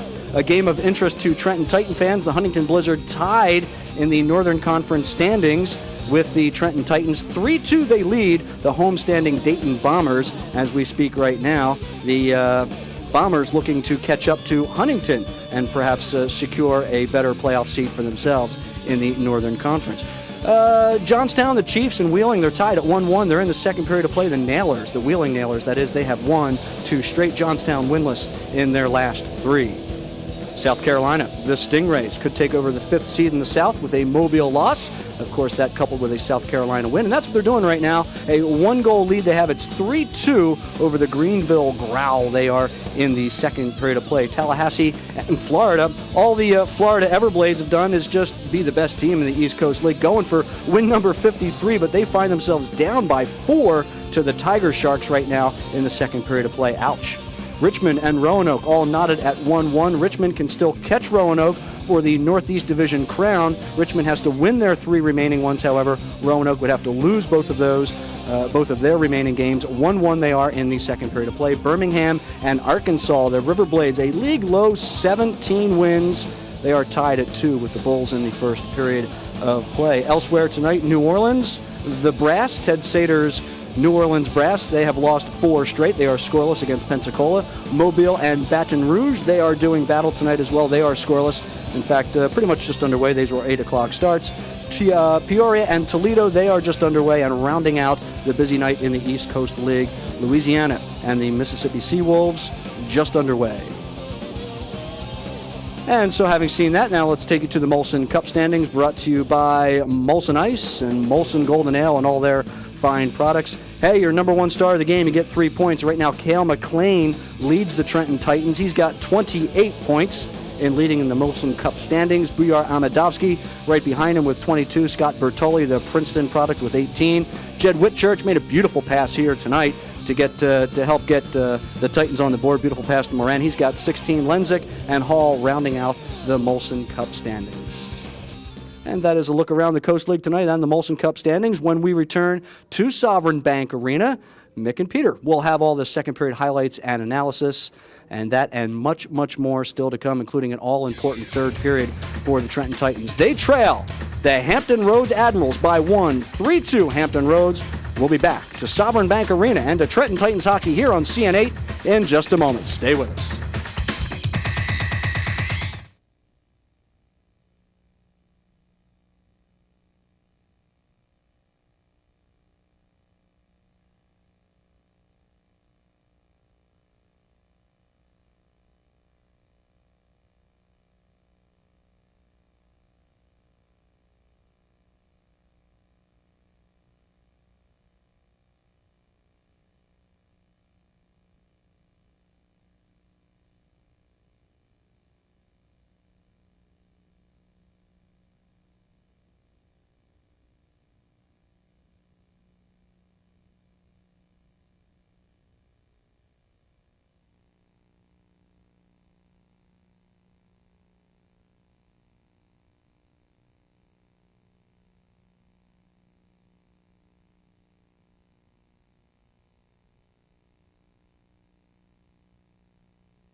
3-2. Well, Pete Caggiano, that second period showed that the Trenton Titans can turn up the heat when they have to.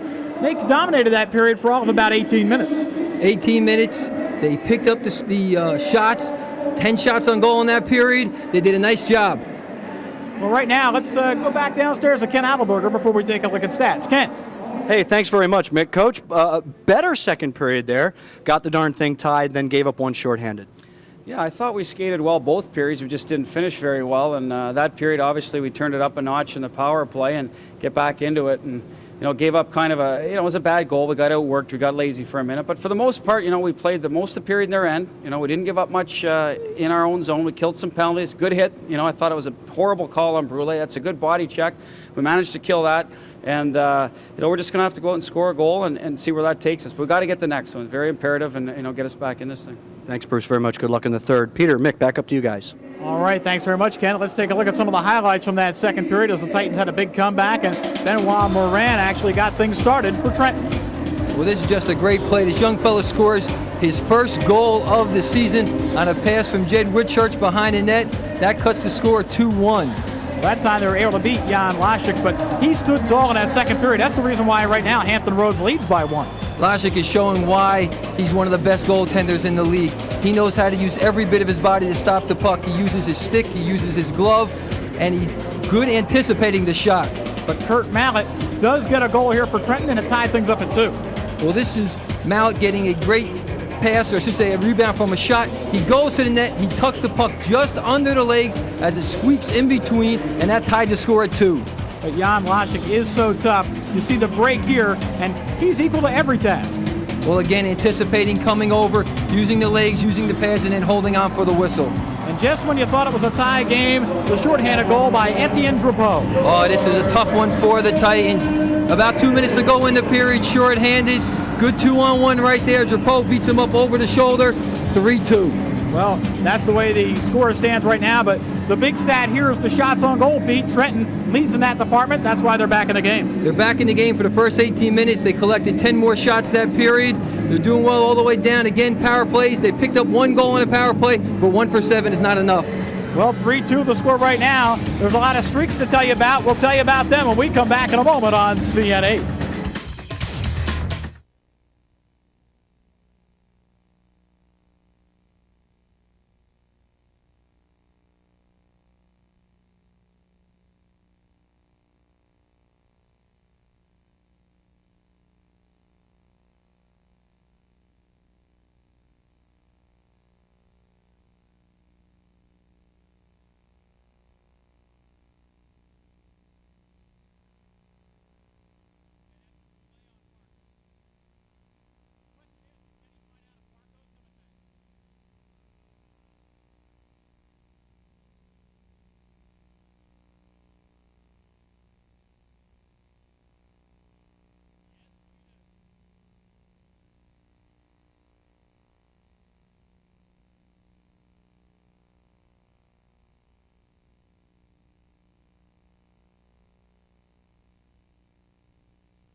Tonight's Titans game is brought to you by First Union. Let us be your guide to the financial world.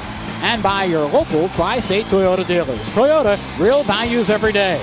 And by U.S. Airways, the official airline of the Trenton Titans. Well, buckle up for a tough third period. Another look at the hit here as Brule lines up John Parco. Well, Brule has him lined up almost the way a free safety lines up a receiver with his back turned. He actually hit him with the shoulder. The follow through the arm is what came up, and that's what got the call. But I have to tell you, this is the second or third time we've had a look at it. I don't believe that was a penalty. And the more I see it, the more legal it seems to me. So we are set for the start of the third period. Trenton trailing by a goal. Something's got to give. Hampton Roads is 5-0 in March on the road, and the Titans have won 5 in a row, and it looks like Etienne Drapeau, who scored that shorthanded goal to end the second period, just got tossed out of the faceoff circle, and Rick Kowalski will take the draw against Mike Hall. And very seldom do you get tossed out of a faceoff circle in center ice. Everybody sees it, that's for sure.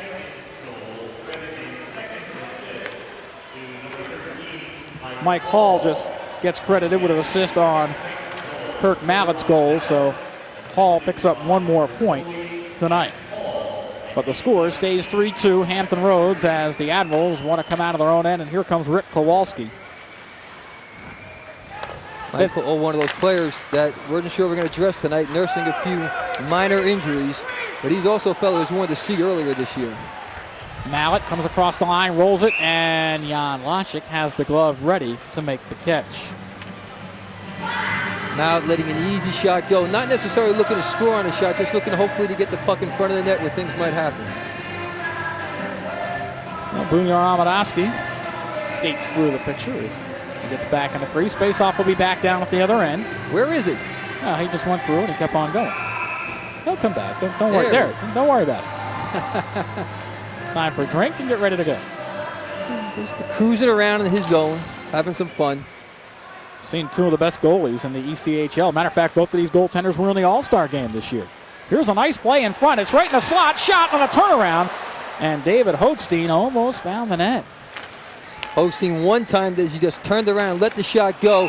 Almost had Lashik beat, but Lashik did a nice job of squeezing the pads, anticipating the shot, and making the save. There's that Etienne Drapeau. He was drafted by Montreal in the 4th round back in '96. Another look at it, Pete, as the puck comes right in the slot. He has to let it go quick because he knows there's Admiral players right on top of him. So Lashik does a nice job of going down early, smothering the shot and preventing the rebound from coming back in front. Cam White on defense. Risky pass in front of his own net. Goes off the stick of Skrobot. Whitchurch stood up as he comes to center ice. Fans didn't like it, but it was clean. Well, again, Whitchurch being only 5'9", his face is at shoulder height of some of the other players. Whitchurch goes hard into the boards, and now the puck will be picked up, and here comes Skrobot. 3-on-2, and he takes a shot that goes well wide. Skrobot way in deep for a defenseman. Somebody's got to circle back, and Whitchurch does to cover the point. Quick turnaround, and the shot goes well wide, and the puck will be kept in by Cam White. Sends it right back in, and White takes a hit from Bedard. Now right in front, Whitchurch. Oh, he shot. Everybody's looking for the puck, and it's right there under the goalie. And the puck is finally cleared. Again, the Titans do what they have to do. That's going to the net. That's getting the puck in that, what you'd almost call the red zone, that area between the goal lines and the two face-off circles. Watch some of the action in front as the Titans doing a great job. This is Whitchurch getting the shot. Again, a lot of traffic in front. Cuckoo's causing some havoc there, and good save by Lashik. Pete, the last time these two teams met, Jan Lashik only faced 21 shots. He's already seen 19 tonight. We just started period number 3. Onside play as the Hampton Roads Admirals roll it in behind Bunyar Amadovsky. They'll try to come out. It's up and in. Dominic Maltese on a backhander just had it crawl right up the chest of Bunyar Amadovsky, and it goes over his shoulder, and it's 4-2. Well, you know, you find out why some guys are goal scorers. And for more Dominic Maltese, that's his 35th of the year, and all he did was just do a wraparound. Brophy there again, not showing any emotion. Puck is behind the net. He comes out in front, lets the backhand go. Notice the top cords bulge straight up and never hit the back of the net. It hits the top of the net. Watch right there. And the reason that happened, he was allowed to come out from behind the net uncontested. And watch, nobody got in his way. Nobody stopped him. He was able to circle in front and roof the backhand.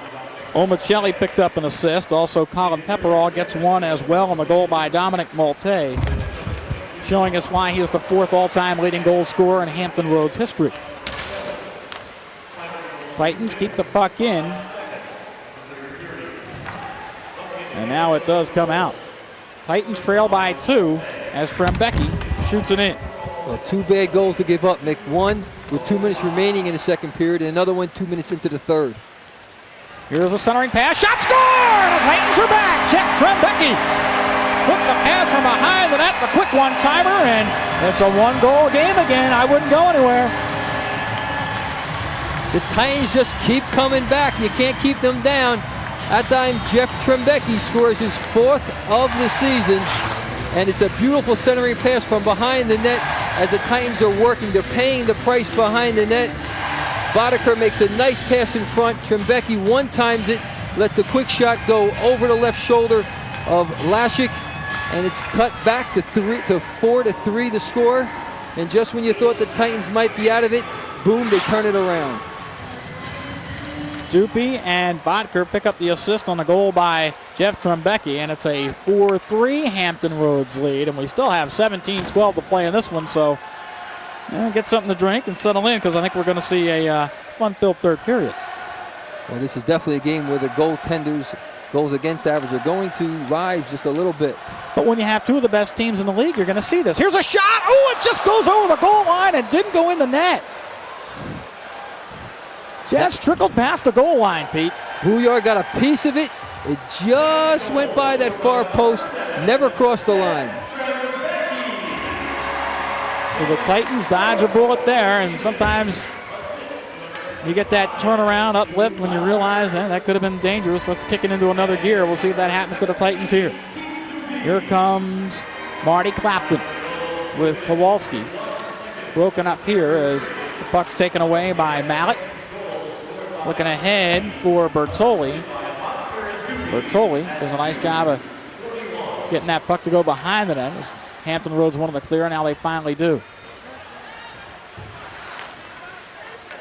Almost a giveaway at the blue line, and here comes Dominic Malte. Stops, has it roll off the stick. Good check from behind by Sergei Skrobot, and Jed Whitchurch will skate it out. Again, you have to appreciate Malte. Every time the puck's on his stick, you think he's going to score. Here comes Colin Pepperall. Gives up now for Omicelli. Omicelli and Malte on the same line. Omicelli lost an edge, fell down momentarily.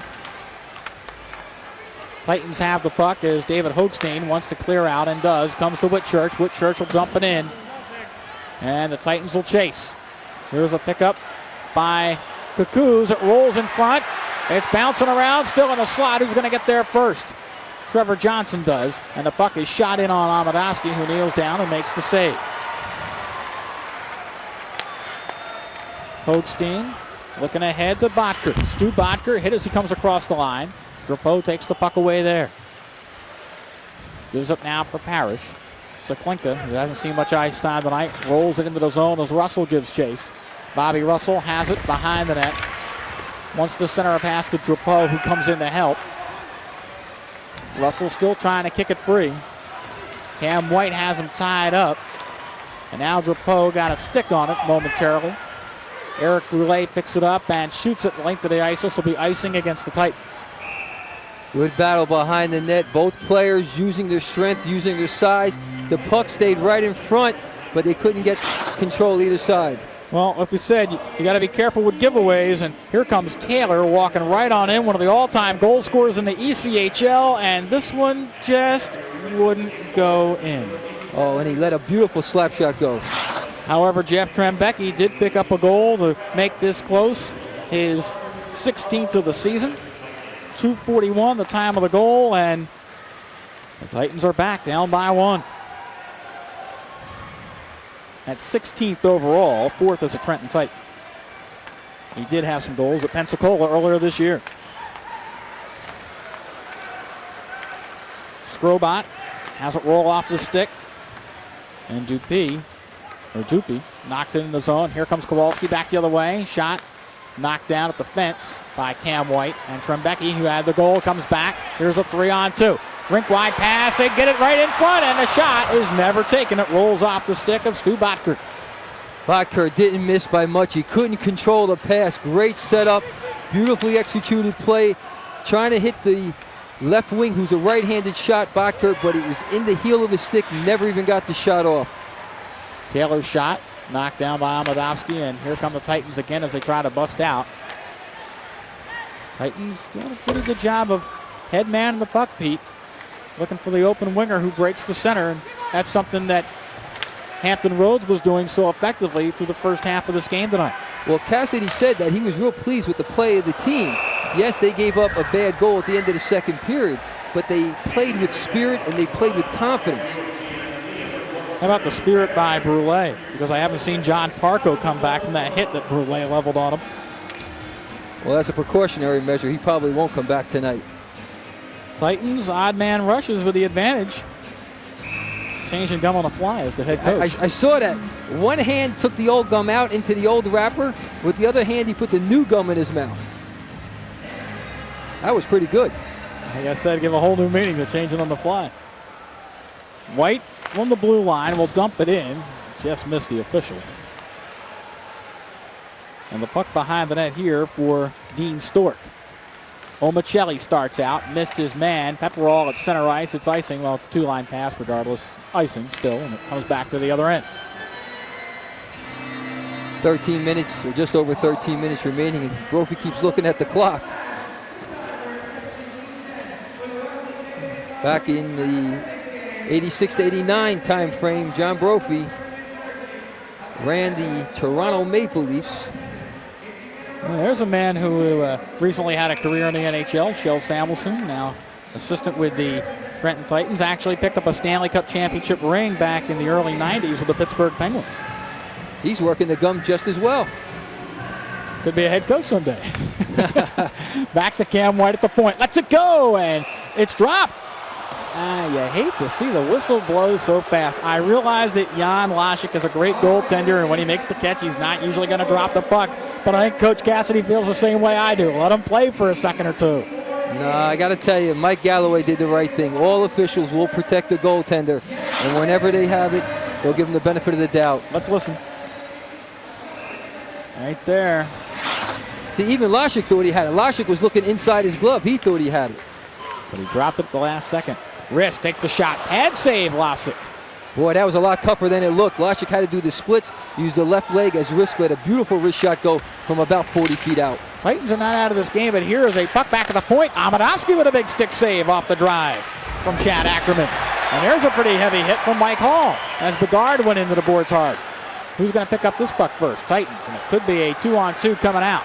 Here comes Benoit Morin. His shot, goes right at the blocker of Jan Lashik, who's had a little trouble tonight.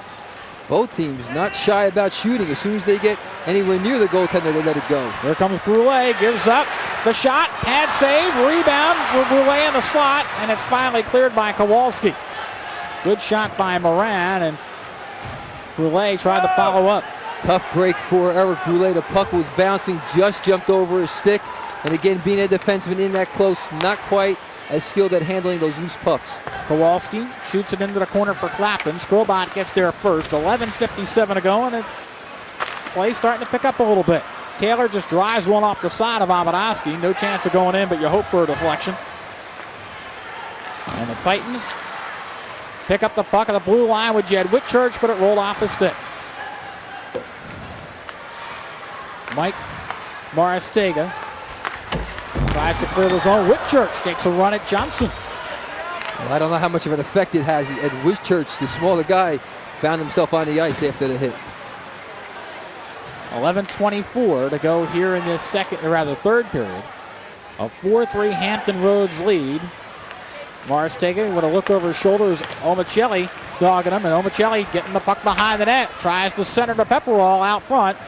And finally, Maristega will clear. Did you see what Omicelli did, Mick? He anticipated that play. He guessed that the defenseman was going to put the puck around the net and beat him to the loose puck. We have a long way to go. 11:02, and the red light on that hat not on yet, but stick around. It might be soon. 4-3, Hampton Roads leading. Stay with us.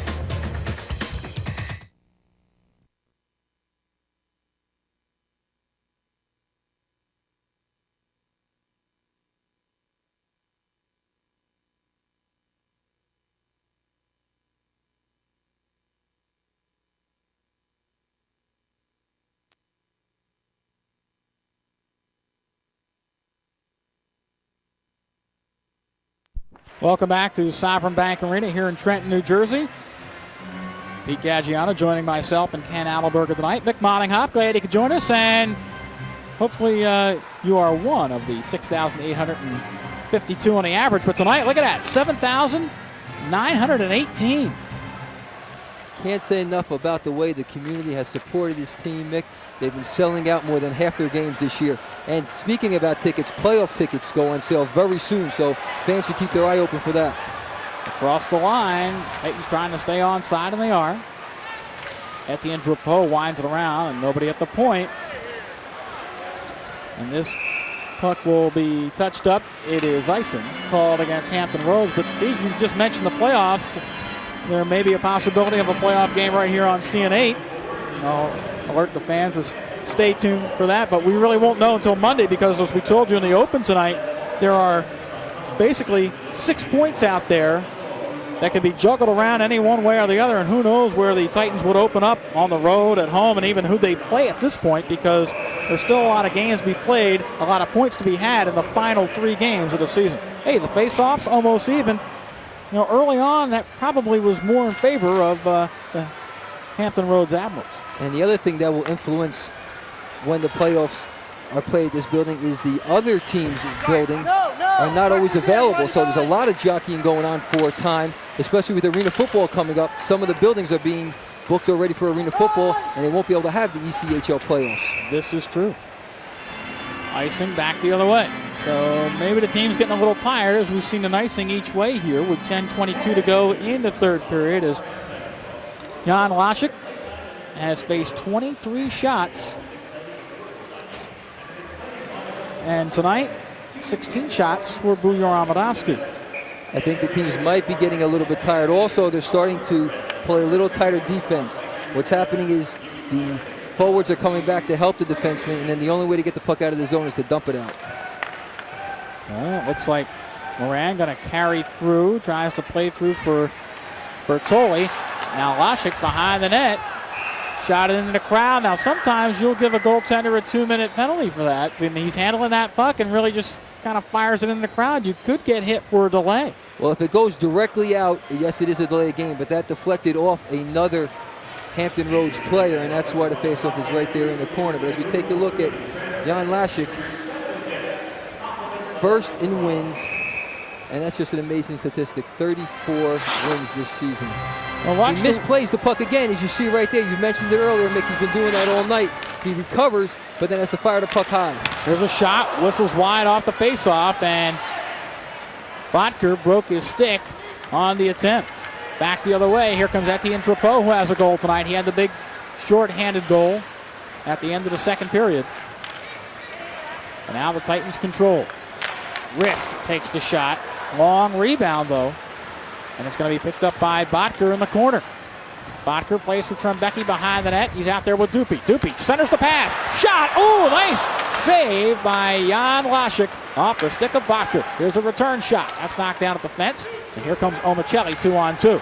Mike Omicelli with 2 goals tonight. Trying to stick handle, waits for a little help, throws it to the net, right on net. And Kowalski try to redirect it. Here's a drive. Amadovsky gets a piece of that off the stick of Johnson. Titans trying to skate it out with Stu Botker, and he will take his time. Now plays to center. 9:07 to go. Hampton Roads with a 4-3 lead. Almost a giveaway in their own end. And now we have a whistle. Laschik is playing so well, Mick. He's keeping the Admirals in this game. He's protecting that 4-3 lead, because what the strategy has now become for the Titans is just get the puck down inside the zone. They want him to handle the puck. Watch him with his right pad coming up right here as he sticks it out and makes the save using the stick in the right pad to deny the Titans the tying goal. But they're asking him to handle the puck more. That's why the Titans are shooting from 60, 70 feet out. They want him to handle the puck. He's not doing a good job of that tonight.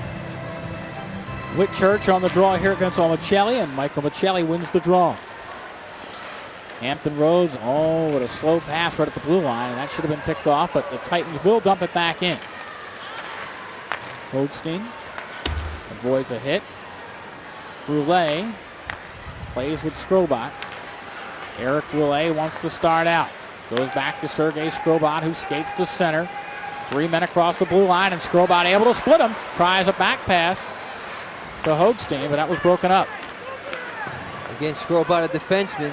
That's why the play was slow developing. He was looking for help all the way in. Nice play by Skrobot to up-end Colin Pepperall.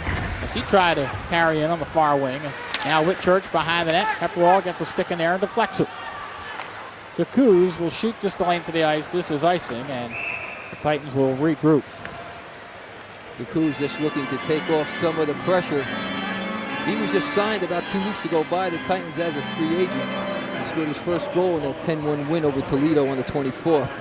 Well, Coach Brophy letting Pepperell know that you can't be stood up at the blue line like that. John Brophy, the winningest coach in this league, 957 career coaching wins, second all time to one Scotty Bowman. And as we mentioned in an earlier telecast this year, with this team disbanding after this year and supposed to come back in 2 years in Atlantic City, nobody knows what's going to happen to John Brophy next year, if he's going to coach somewhere else or if he's just going to wait and see what happens with the Admirals franchise in the second season. You know, he's a good enough coach to go really anywhere he wants. I don't think he'd have any problem signing with any team. Titans keeping the pressure on, trying to forecheck in the Admirals' end, but when the defenseman pinches in, you're suspect to a break, and it comes back the other way, and the shot whistles wide. And the net gets knocked off its base as Bedard kind of gave a little shove to Benoit Morin, who knocked it off. Morin did a great job back checking. He hustled. He caught his player at the blue line and did a great job. Watch some of the work. You see Morin right there taking his player all the way in and then riding him, but his left leg catches the edge of the net and knocks it off its mark. Pete, you see the shots by period, 25-17 total, and the Titans continuing to turn up the heat on Jan Laschik. Well, the big difference was the second period when they outshot the Admirals 10-5. Titans looking to come out of their own end. Trent Becky tries to keep it on its way. Now it is Stu Botker, who's seen a lot of ice time tonight. Trevor Johnson in his own end. Plays ahead for Kowalski. Finds Marty Clapton. Clapton trying to do it alone. Now takes the shot. Abadowski saves, holds on, and the faceoff will be to Bouillard's left. 7:01 to go. It's still 4-3 Hampton Roads. Well, Mick, the Titans, I don't want to say they're playing short-handed tonight, but you mentioned earlier about some of the injuries, and also they have quite a few players that have been called up throughout the year. Bouillard playing in his fourth in the league in goals against and third in save percentage. But earlier this year, Jerry Keefe is on loan to Cincinnati. Cal McLean is in Philly. Mader is up in Lowell. Murphy playing for Wilkes-Barre, and Vince Williams is also playing with Lowell right now. There's 5 quality players who are helping out teams in the American Hockey League. So what would the Titans be if those guys were in this game tonight? Well, that's a great point, Pete. I'm talking with a lot of the coaches before the game. They said, well, some teams try to keep their best players and win this at this level. He says, tonight you're seeing 2 great teams who have no shame about getting their players up to the next level and still fielding competitive teams. And that's difficult to do, and that's the challenge that Coach Cassidy and Brian McKenna have every day. Laschik with a save here.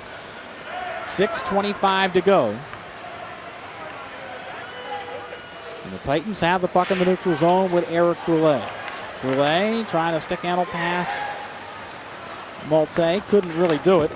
Omicelli sends Malte away. Malte looking for a return pass to Omicelli. He has it, finds a man breaking in Malte, and it just jumped over his stick. Those two are so dangerous. Notice how Omicelli always knows what to do with the puck. Sometimes it's a shot, sometimes it's a pass, but he doesn't make a mistake. Tries to throw it to Malte in front. That's knocked down, and the Titans want to clear. Omicelli's only 23 years old from Rhode Island. He may not be in the ECHL too much longer. He's pretty good. On the backhand.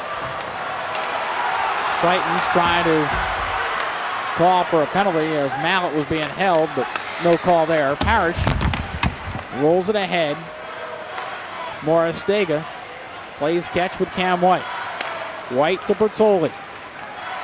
Scott Bertoli trying to spring Holloway, intercepted at the blue line by Adams. Now the Titans have it back in their own end. We're down to 5-13 in a 1-goal game. Mick, 2 things are going to happen now with just 5 minutes remaining here in the third period and the Titans down by 1. They're going to have to start pinching in with the defensemen and sending 2 and 3 guys deep on the forward line. but that's also going to create odd man rushes for the Admirals, because whenever you put everybody one way, it gives the other team an advantage. Notice the ice time increasing for one Scott Bertoli, and now he goes off after a full shift, and then some. Kowalski at the blue line, backhands it ahead. Brule goes back in the zone to pick it up. Eric Brule gives up now for Dave Risk. Plays forward for Keith Dupe. It's onside. Here comes Trembecki, who's got a goal tonight. Wound around by Chad Ackerman, kept in by Brule at the near point, sends it back to net. It's tipped. Bouncing around and goes to the far boards. And now out of the zone. Brule waiting for everybody to get onside and just rolls it in. Nick, you got to like what the Titans are doing. When they take that shot from the point, they have 2 or 3 players rushing the net. They've been crashing the net with good consistency since the early part of the second period. The puck almost standing still in the near corner. Now it's picked up by Dupe. Back to the point. Risk throws it to the net. It's right in front. Turn around for Trembecki. Couldn't get it away. But the Titans keep it in. Now picked up by Clapton. A little jawing going on between Clapton and Trembecki. Risk stood up as he rolls it in on Lashik. Malte has it. Gets it forward to Clapton. Clapton, rink wide pass for Pepperall. Pepperall takes it in the corner. Nice move. Continues. Now throws it back toward the point. Picked up by Jared Adams off his stick, and the Titans want to clear. 3:19, and a run taken there by Dominic Malte. He did take a run. He came from about 20 feet out with no other purpose than to hit the Titan player. Harris with the puck. Malte still out there. Throws it into the zone, and Skrobot goes back and picks it up. Malte charging after the hit. It's Omicelli right in front, and it's under Omadowski someplace, and it kind of got caught between his pad and his glove, and Bouillard holds on. 2 minutes and 53 seconds to go in a 4-3 game. We're not done yet by any stretch of the imagination. Hampton Roads a 1-goal lead, but stay with us right here on CN8.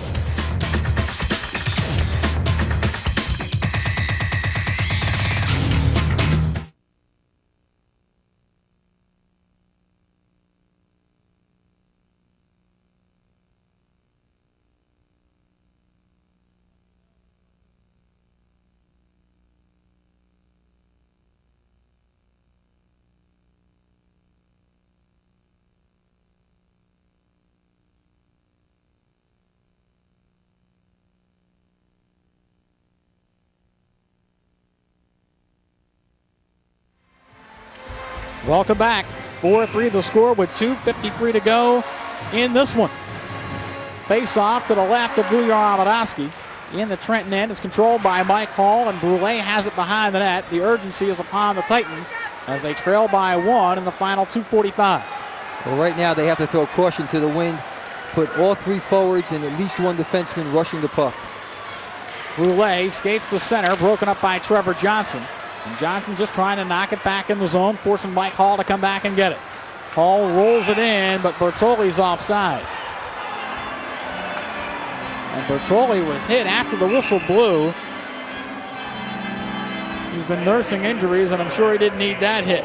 Oh, look at the grimace on his face as he got up. It wasn't real bad, but it did catch him off guard because it was after the whistle, and he got up real slow. 14-game point streak. That's the longest in the ECHL this year. 3 goals and 20 assists. And now I believe if you extend that, he's also scored now 31 points in his last 33 games. Talk about consistency. He's giving you every bit of what you expect from him. Well, the fans start to make noise, and why not? 2:27 to go. Their team is down by 1.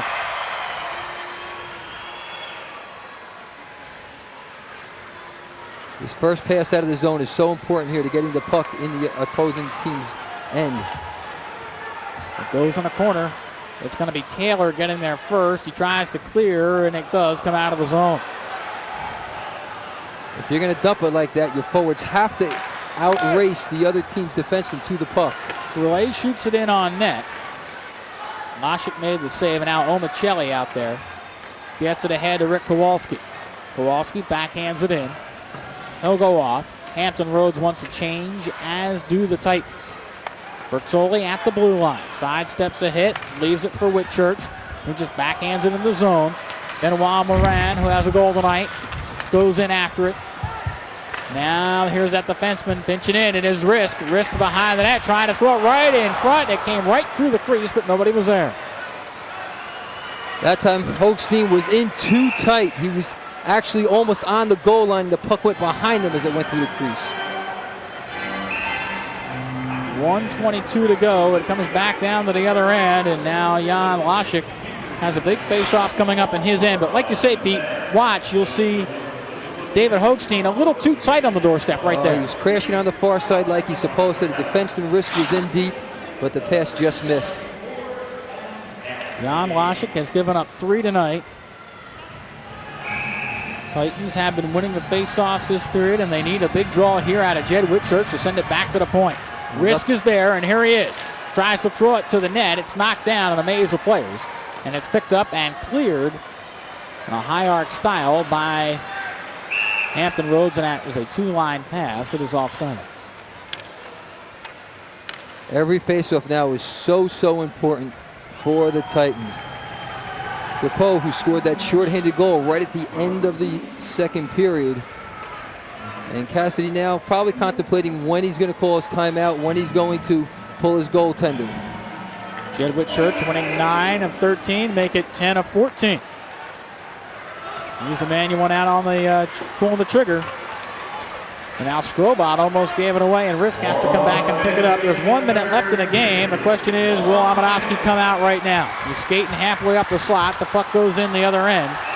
And we have a penalty coming. It's called in the final 51 seconds against Hampton Roads. Well, I can read the lips there. Mr. Brophy is not pleased. Well, let's hope none of our fans can read the lips. But it's definitely a hold. There's no doubt about it. Yeah, you raise your arms and say, no, I didn't do anything, but Ackerman's going to sit 2 minutes because he did impede the progress. Brophy grabbing the stick but thinking better of it. Last thing you want to do is put your team down by 2 men at this point. And we may have a timeout here called by the Trenton Titans as Coach Brophy beside himself. Ackerman pulled down Benoit Moran and didn't get away with it. Goes off for holding at 19:08, so you figure if the Titans pull the goalie, then you're looking at a 2-skater advantage. But the advantage for the Admirals is you can ice the puck, so you can go for that open net without having the consequence of, if it goes wide, the face-off back in your own zone.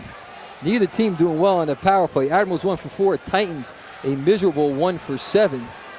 But all that it counts is if they can do one right now, it'll make up for the other 6 misses. A collective 2 of 11 between the 4th and 5th place teams respectively here in this division. But regardless, that's why you're seeing great goaltending tonight. I mean, you can have man advantages, and when you have great goaltending like Bujar Amadowski and Jan Laschik, sometimes you can play a man down and it doesn't kill you. Titans have won 14 of 16 faceoffs, and here is the biggest one of the night. It's going to be Stu Botker taking the draw. Brulé and Skrobot are back at the point. Boo is out of the net, so the Titans going with a 2-man advantage more or less with the 6th attacker. Here is Skrobot, takes the shot, goes off the pad, rebound save. It's flipped up, it comes right in the crease. Brulé will pull it back out front with 38 seconds to go. Back to Skrobot, takes the one-timer, glove save, and Laschik holds on. Skrobot got that shot off the end of the stick. Not a lot of steam on the shot. Laschik does a nice job throwing out the left hand to make the save, but the Titans are doing what they have to do. They're controlling the puck in the zone. They're working for the good shot. Cross-ice pass, one times it, kind of flips a little bit. Notice Laschik was already down doing the splits. If that puck is 2 inches further out, he doesn't reach it. 34 seconds to go, and Skrobot, like you say, didn't get everything on it.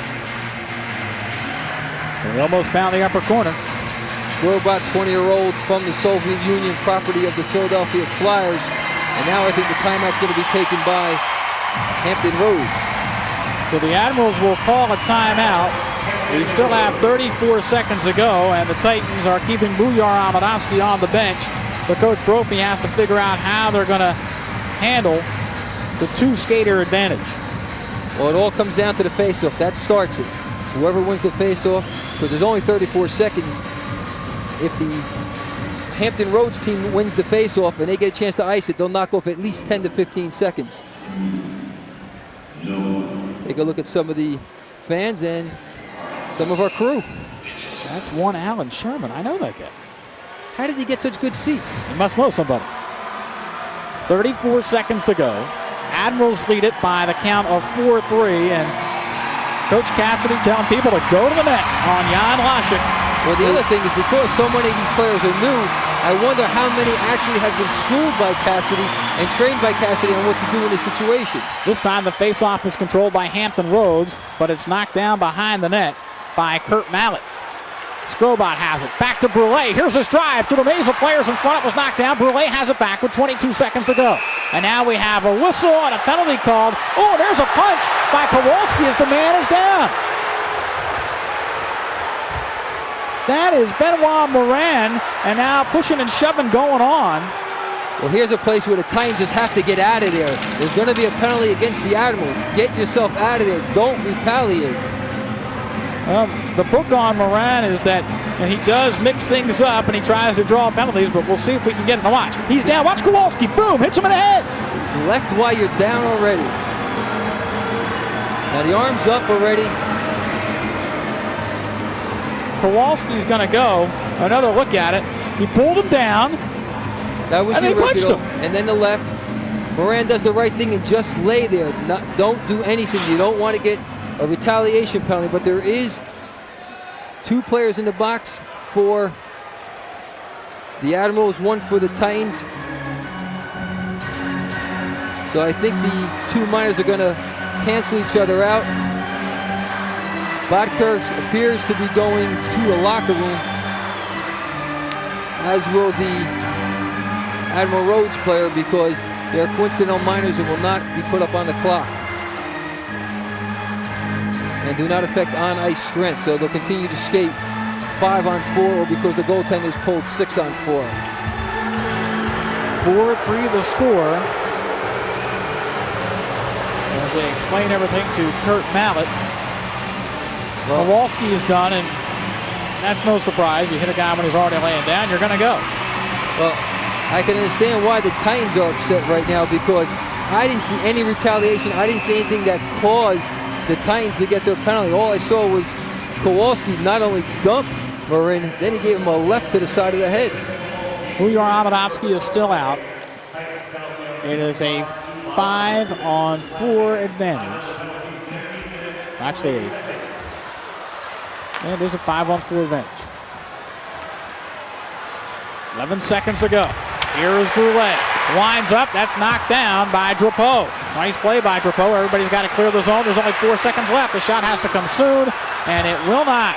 Temper start the flare as Whitchurch is drawn with Dwight Parrish, but they break that up, and Hampton Roads, a very hard-fought 4-3 win over the Trenton Titans tonight here at Sovereign Bank Arena. And with that win, Hampton Roads goes to 6-2 in the season series and 2-2 here at Sovereign Bank Arena. They now have won 6 straight on the road. Drapeau giving up his body, going down to block that shot. That was key right there, because the puck came outside the zone and the Titans had no time to regroup. Tough one tonight for the Titans as they were down 2-0. Fought all the way back to tie it at 2-2, but the real backbreaker was that shorthanded goal by Etienne Drapeau right near the end of the second period. And Maltese made it a 4-2 game. Trembecki made it close for the Titans with a goal in the third period, but that man, Jan Laschik, stood tall tonight, faced 29 shots and stopped all but 3. Well, now you know why he's the top guy in the league. He showed it tonight. He didn't have much help from his teammates, but he did it himself. Let's go downstairs to Ken Adelberger. Ken. Hey, thanks very much, gentlemen. John, how satisfying was that one tonight? We have to win our games. We try to win our games. We're getting some people called up, like everybody is. They got half their team called up. We got a Barker, our best centerman, that got hurt tonight. So everybody is trying to do what they can to win the game. So how would you feel about this being a first-round matchup? When we're in a position to play somebody, we got to beat somebody. So it doesn't matter who it's going to be. It's a team, and they're saying the same thing. So it's a team, though, that you've handled relatively well for your 8 meetings. You won 6 of them. Anything in the playoffs, you know that, and then we're trying to get as many home games advantage as we can. If we can finish in second place, then we get a couple more games. So that's what we're trying to do. John, thanks very much. Congratulations. Thank you. Peter, Mick, back upstairs, gentlemen. All right, thanks very much, Ken Adelberger. And let's take a look at the game summary as Hampton Roads wins it by the score of 4-3.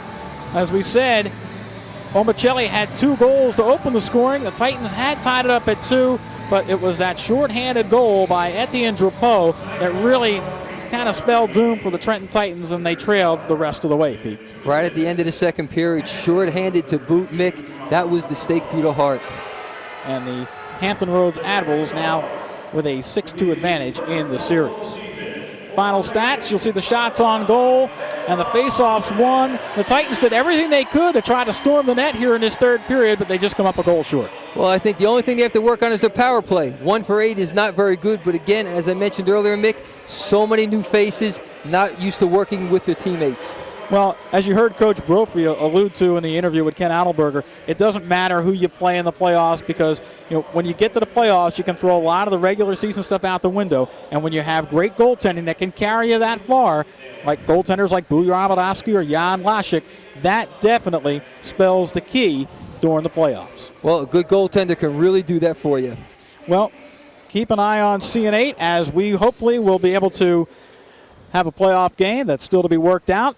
But you never know, as the schedule dictates, we may be back here at Sovereign Bank Arena for a first-round Trenton Titans playoff game.